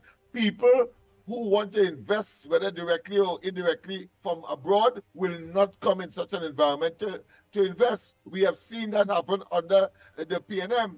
So I don't expect it to be extended to the present administration by choice. I expect that they will take appropriate action. Nice. All the lines are open to you. Yeah, the lines are open. Who's on the outside? Good morning. Good morning. And I can come at you all front burner too, but that was a very Give them the numbers, man. Give them the numbers. Yes, I am certain people are affected by this thing. 225-6644. The numbers are called 225-6644 or 239-5120. 239-5120. Or give us a WhatsApp call at 366-3053. 366-3053. Welcome to the Ground Report. Go ahead, caller. Where calling from, caller? Andy, Andy, that is a very good topic. But you didn't finish off now. Andy, I have a US account unit trust. And what really happened? When you have your money in unit trust account, even though they give you a check, say you give you a check for $10,000, that check don't be good, you know, that check's bunks, you know. So if you take that check that they give you and you fly out with that check and bring it into the US, you have no money to get, you know, because they're not affiliated with no banks, you know. So what you have to do to get your money, you have to know someone working in one of those banks. Go to them and let them put the check under that person's name. So they now could take it into their bank. That's the only way you could get your US money. Wow. So that's why I stopped use. That's why. So I do have you, and I still have US in my account, but I stopped it because of that same problem. So it makes no sense you having a US account right now in Trinidad. So caller, so you go to unit trust, you have a US account, and then I have a US account. You want to make a withdrawal, and they're not going to give you how much you want to withdraw in cash back? You can't get that. They will give you a check. That's smart, man. But the check they give you, once they give you that check, you can go to no bank in Trinidad. In the United States or wherever. Yes, they're not affiliated with no banks. So that check that they're giving you is a bounce check. And with nothing, somebody will depend on that, baby, to buy a new jockey shorts. No, but let me access something. But let me access some caller. Yeah. All right, but that went on. All right, it come like a bounce check, you ain't get change. But then what was the process? You have to come back again. And no. So then they will give you a check. When you take that check and go to another bank, you will get TT money. You won't get US money unless you know someone working in a bank with some kind of connection. That's the only way. That person now will send that check to the treasury someone, and that's the only way. No, but that means them forcing you to change your US into TT when you don't want that. You just want your US money. Yes, I do have a TT account. I do have a US account, but every time you go to Unitra, you feel so embarrassed to know that when you come, they only say you only could get $100 or come every other day and pick up a little $50 or $100. It makes no sense. So I stop put money in my US account and just leave it like that. All right, but yeah, I mean, thank you so much, caller. Next caller, morning. Into taking those measures. The Ground Report. Go ahead, caller. We are hearing you. Just please, when I get you, turn down your television, turn down the gadgets, and listen to us on the phone only. Go ahead. We are hearing you on the phone. Go ahead. Yeah. What you have to do with it when you have the US money, they give you a check to the corresponding bank. There's something they call a file number. Hey, we're not hearing you good. You have to mute the TV. Mute the TV. We get a feedback. Right. Let us hear what you're saying there now. when they issue you with a US dollars check and they go with it, before you take it to the bank over there, the local bank they have to give you a file number so they tell you which bank to go to. Otherwise you won't get it. They won't change it. Yeah, the corresponding banking system. They must be affiliated with another bank. Imagine that. All right. Good morning, Ground Report. And to everyone out there. What I don't understand is, why are we hearing all these voices of people who need and wanted stuff and they get the stuff? They had 9 and almost 10 years to make noise. Why weren't we hearing them? They come out to stranglehold the woman for her to jump hoops for them in 2 minutes instead of to wait the 10 years to get what they want. Just like what they did, and they didn't get it either. How do you justify all this foolishness? How? They need to take their time and wait on due process. Due process is what's going to take place if they understand what due process is all about. With the wicked government that just passed that had so much time to do things and they never rally and make noise or go and protest for their rights. They want the woman now to jump hoops for them. Does that make sense? It doesn't make any sense. Good morning, guys. Mikey, talk the thing. Preach the thing, Mikey. Insurance, banks. Mikey, we went through that and always want to cut you under, but you paying full. Talk the thing, Mikey. Lennox, good morning. Krishna here. You're so right, boy. I working in a company right now, right? And when the fortnight come, I get pay in a check to Republic Bank. I call the name to Republic Bank. And you know when I go there, they asking me if I have a account. I said, no, I have an account all here. You know, them charging me to change my check. So you loan me something, you know, when I going back to them and give them the check. I want to tell them now. I will tell them the same thing with you. Why are you talking about it, Lennox? I say, Lennox, that's forgery. Something going wrong there. And the government, and the idea, as they say, should look into this. I find, if I get in pay in a check, and on the check mark, whatever bank, and you carry it to the bank, I'm telling you, you can't change it unless you have a account there. This is madness, forgery. This is going on too long, for too long. I said I'm going to go street and change my check. But I'll go and get my check changed. That's what I have to do by Lennox boy. Oh God, I'm good to topic Lennox this morning by Lennox boy. When I go back to Lennox, and I'm going to tell me, I'll get back to you. Right? Locked on. Andy, Mighty K, Lennox, good morning from Report, Trinidad and Tobago. Andy, I just want to say, my contribution is, you know, you see people go in jail, they spend so much years there, and when they come out, they be scared to come out there because society change, everything change, you understand? Some of them, they could cope with it, and some of them go back to the same life that make them end up in jail in the first place. Well, that is what the PNM and them is, Andy. They are accustomed with this hard life and catching the tail all the time. They are no better. And like they are one better either. You understand? That's the kind of mentality they have. You understand? Lucifer, like he is remind me of Jim Jones. I don't know why he didn't take the people and them with him. Thank you. Have a good day.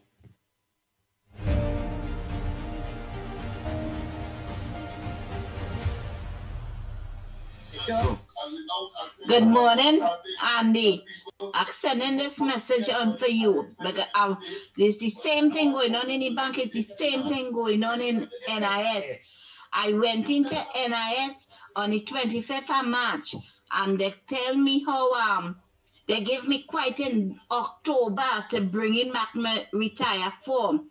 And I find that nonsense, and they have to make online, and you can't get an early appointment online. And I find that it's tripping this. I'm a half-blind person. Mr. Mickie can't know who it is talking. And I always been with UNC from day on. And I find they're supposed to do something about this line thing with NIS, bank, and in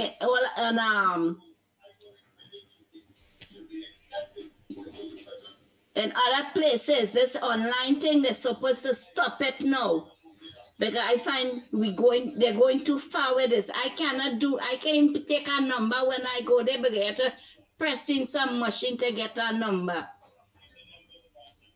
The previous PNM government has changed ombudsman 4 times within their 10 years. And not one of these ombudsmen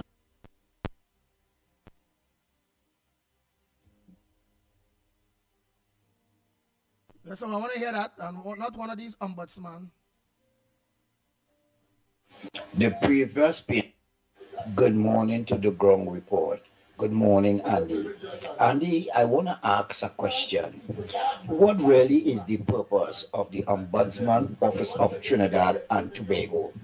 The people of Trinidad and Tobago don't ever hear anything about the Ombudsman Office doing anything for the people of Trinidad and Tobago.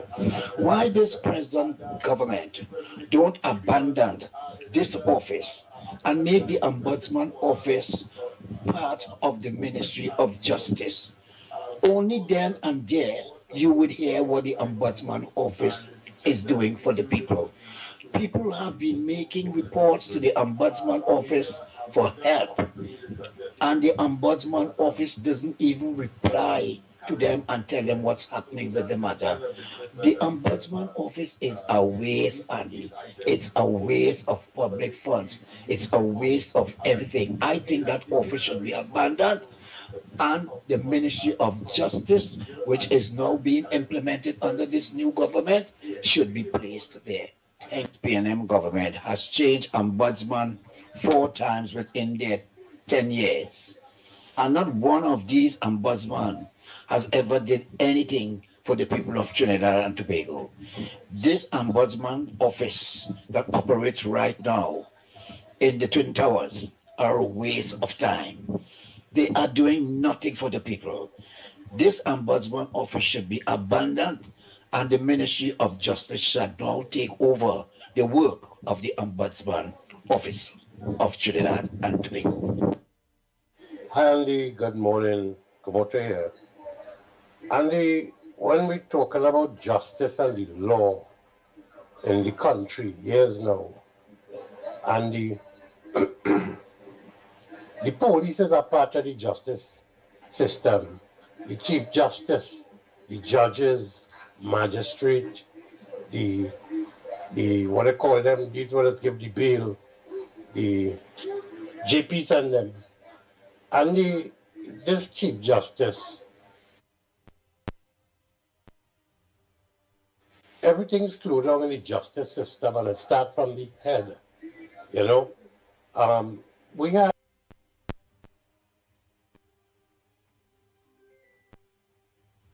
recently an attorney, which is Israel Khan. He made a one-day protest, or a one-man protest in Port of Spain about the Chief Justice. I want that not sweep under the carpet. I want to hear Israel Khan come back out and say something now that the government has changed. They say the Prime Minister have to make a move. I want to hear our Prime Minister say something on this. Why, she's an attorney too. She's from the justice system. And I would like to see something done. That we start cleaning up from the head. If Israel Khan could come out, which he's a senior attorney, right, and say they have to do something about the Chief Justice, I say clean up from the head and let us see how the justice system from the top going down, right, all them backlog of cases and 10 years and 15 years, people waiting for trial and all these things. If we say we could clean it up, the police service have to be cleaned up too, because if you open the jail door, you see police inside it too for crime that they commit whilst they was on duty, right? And we have to do something. Somebody had to say something. And I'm saying something. Israel can come out and continue saying what you were saying. The Chief Justice have to be impeached or something like that. Let us see something with the justice system now. Take care. Andy, good morning again to you, Lennox, Mickie, and to everybody. Krishna, don't get vexed, but I just make meaningful contribution. Try doing that for a change, and then you wouldn't have to be so cantankerous, all right? And to the caller, I think that's the man from Toko, asking why it is taking so long. They have to investigate. They have to. While everybody wants swift justice, you don't want to know that they get swift justice and then it's thrown out of the courts, and then double jeopardy might be attached to it, and they can't do them anything again. Don't you want proper investigation into all the allegations and things so these people can be brought before the courts? And as Mrs. Prasad said, they're going after the low-hanging fruits first. That doesn't mean she's not going after the big fish, right? But it's just that patience. Just have some patience, and let them do their jobs. And eventually, we will see people being brought to justice. We will see that. But you see, they have so many things to do before they have to straighten out that justice system. They have to do that. Because as I said, we don't want them to come to court and then it's thrown out with not enough evidence. Andy? Hello, Andy. Lois Santa Cruz here. We had to get back a pride squad to deal with this crime. And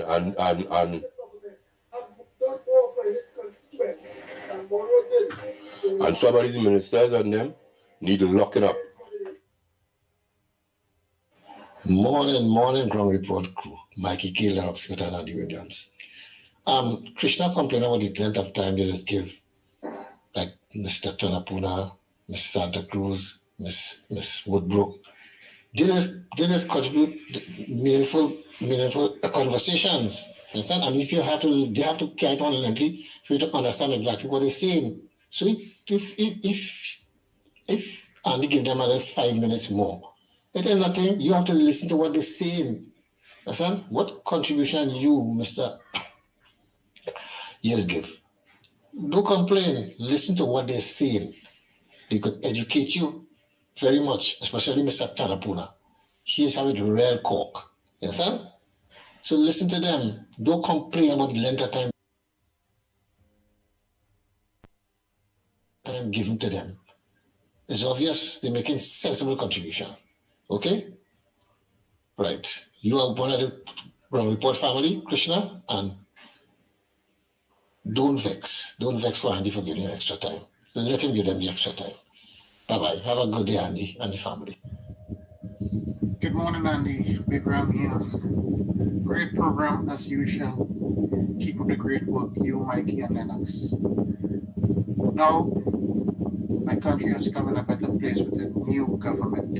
It gave me hope that one day I could think about returning back to my country to live. Big Ram, next time just wind up the glass and send the voice note to my praise. We barely hear what you're saying. All right. Andy, this message is for Krishna, you dumbbell. You get a chance to talk and make a contribution where you talk about people saying wrong. Why don't you just go and make a contribution? Number one, I love to hear them people talk. I love to hear them talk. I love to hear about poor, especially and the rest. I come all along with Krishna, you are a dumbbell and incomplete. Okay? Call and make a contribution. You dummy. Pleasant morning again, Brother Andy.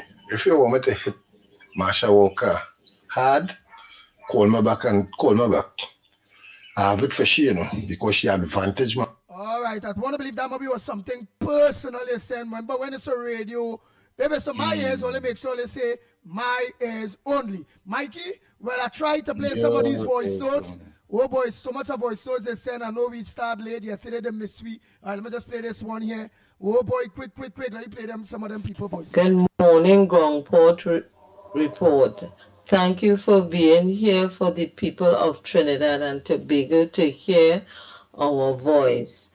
We, the people of Trinidad and Tobago, must know that you have to be a patriotic person for the country to see the improvement of your country, not by no political party, but patriotic people who will care and do the right thing to improve their country and the outlook of the country. These PNM people, they only want to destroy this nation. That is what they're doing, destroying the nation of Trinidad and Tobago. But the Lord thy God Almighty would not allow that. They will destroy themselves. He that diggeth a pit for this country shall fall in it. This is what I have to say and contribute to this program this morning, because we, the people of Trinidad and Tobago, would not accept them back into power, not now or ever again. Thank you very much. Yes, indeed. Andy, I didn't know Mickie working with the scrap iron dealers now. He got a big work there. I see him last night with Ferguson. He talking on behalf of Ferguson, boy. Mickie get big in the dance now, and he carry Ferguson and meet him with the Minister of Planning. And the both of them sit down there and Ferguson get through. What? I ain't know Mickey's a broker now.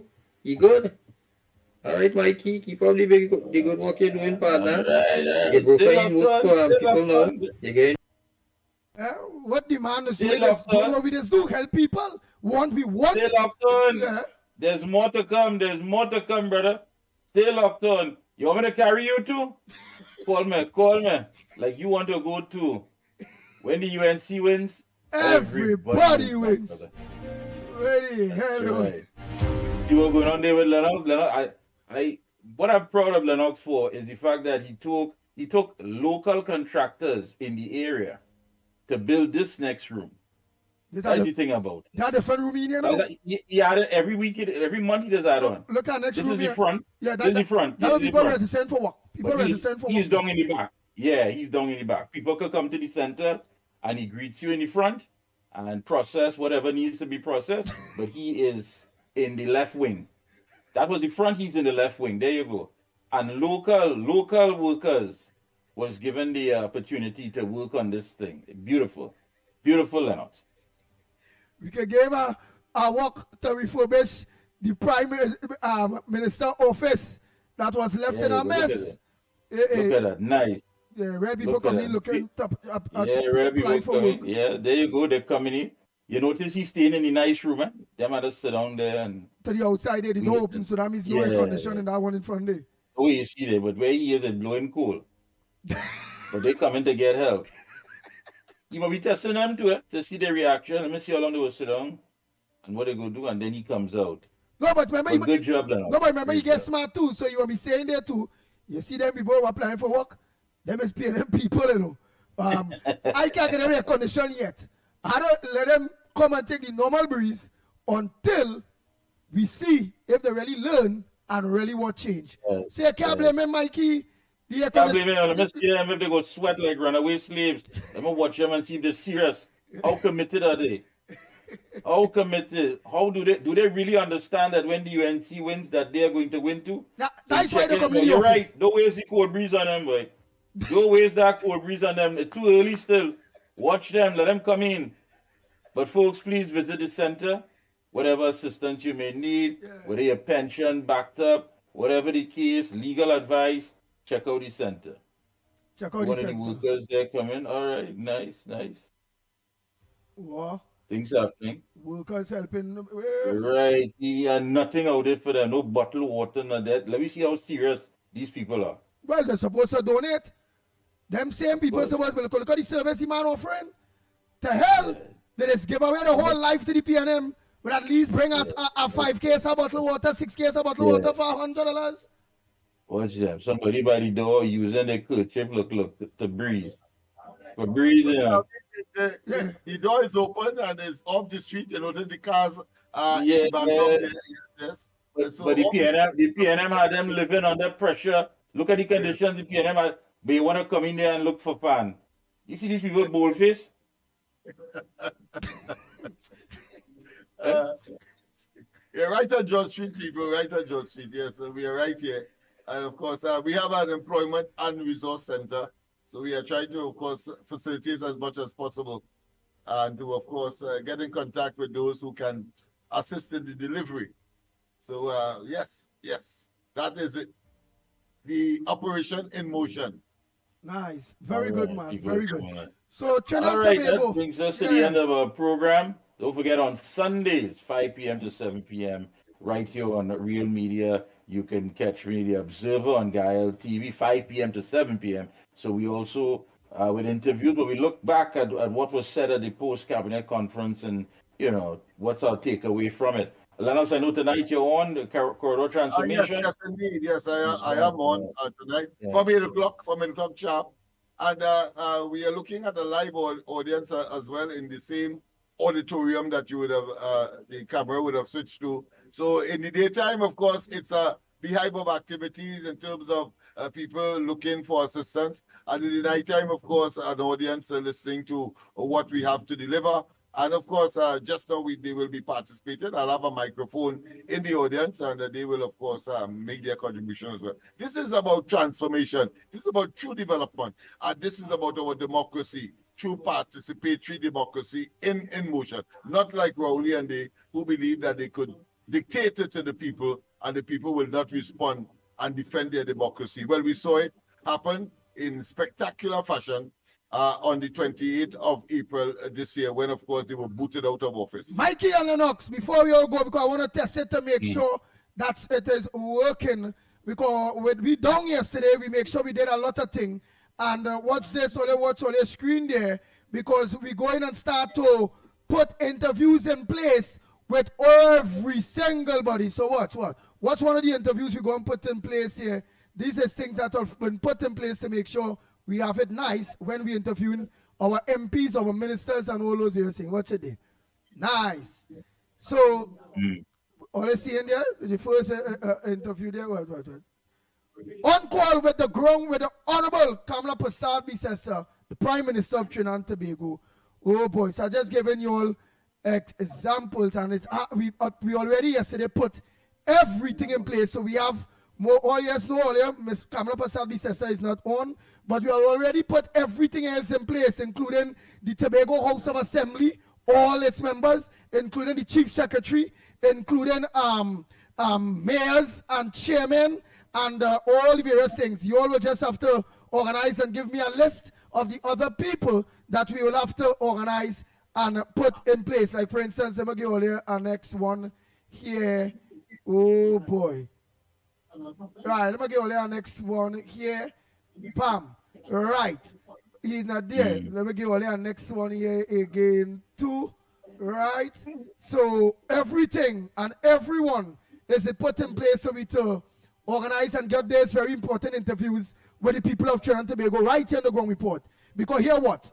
We must not allow them to be interviewed by CNC3, TV6, Express, and all those people that hate them. Hate them. The interview must be with a credible media house or a credible talk show program, the Ground Report, and everything is put in place for every single one of them. It is what it is. All right, let me go back to the next. Magnificent, my friend. All I can say to you is magnificent. I think that is progress, and of course a good tester or good quality control man is Mickie, and if Mickie said good, it's good. Just as, of course, he recognized that in my own environment, I have several mansions. Yes, several rooms in that mansion. Many rooms. And I like again that you took local workers, local construction workers to help build. That says something. I hear you, my friend. I hear you, my friend. Yes, indeed. Yes, indeed. So, Mikey, lock up for us. Let's look to Hey, organize. folks, until tomorrow, try to stay alive. There you go. There's the center again, George Street. Check it out. What number exactly on George Street, Lennox? 55 George Street. 55 George Street. 55 George Street. Whatever assistance you need. It's safe. The environment is safe. Get down there and let them know if you're looking for Lennox Smith and the center.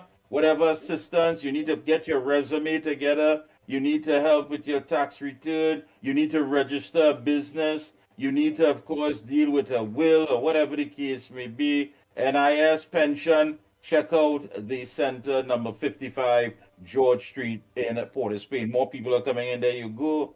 So once the commitment is there, a fan will come after. And perhaps even bottled water and what have you. Air But for condition now, and all them let's things see go. how serious you are. Let's see how serious you are. Why is that guy walking in? Anyhow. All right, folks, until tomorrow, we are out of here. Stay safe.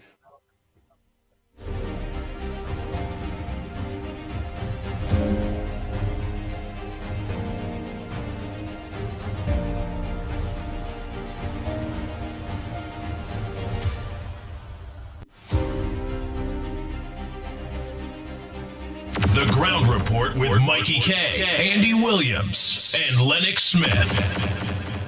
Bang, bang, bang, bang, bang, bang, bang, bang, bang.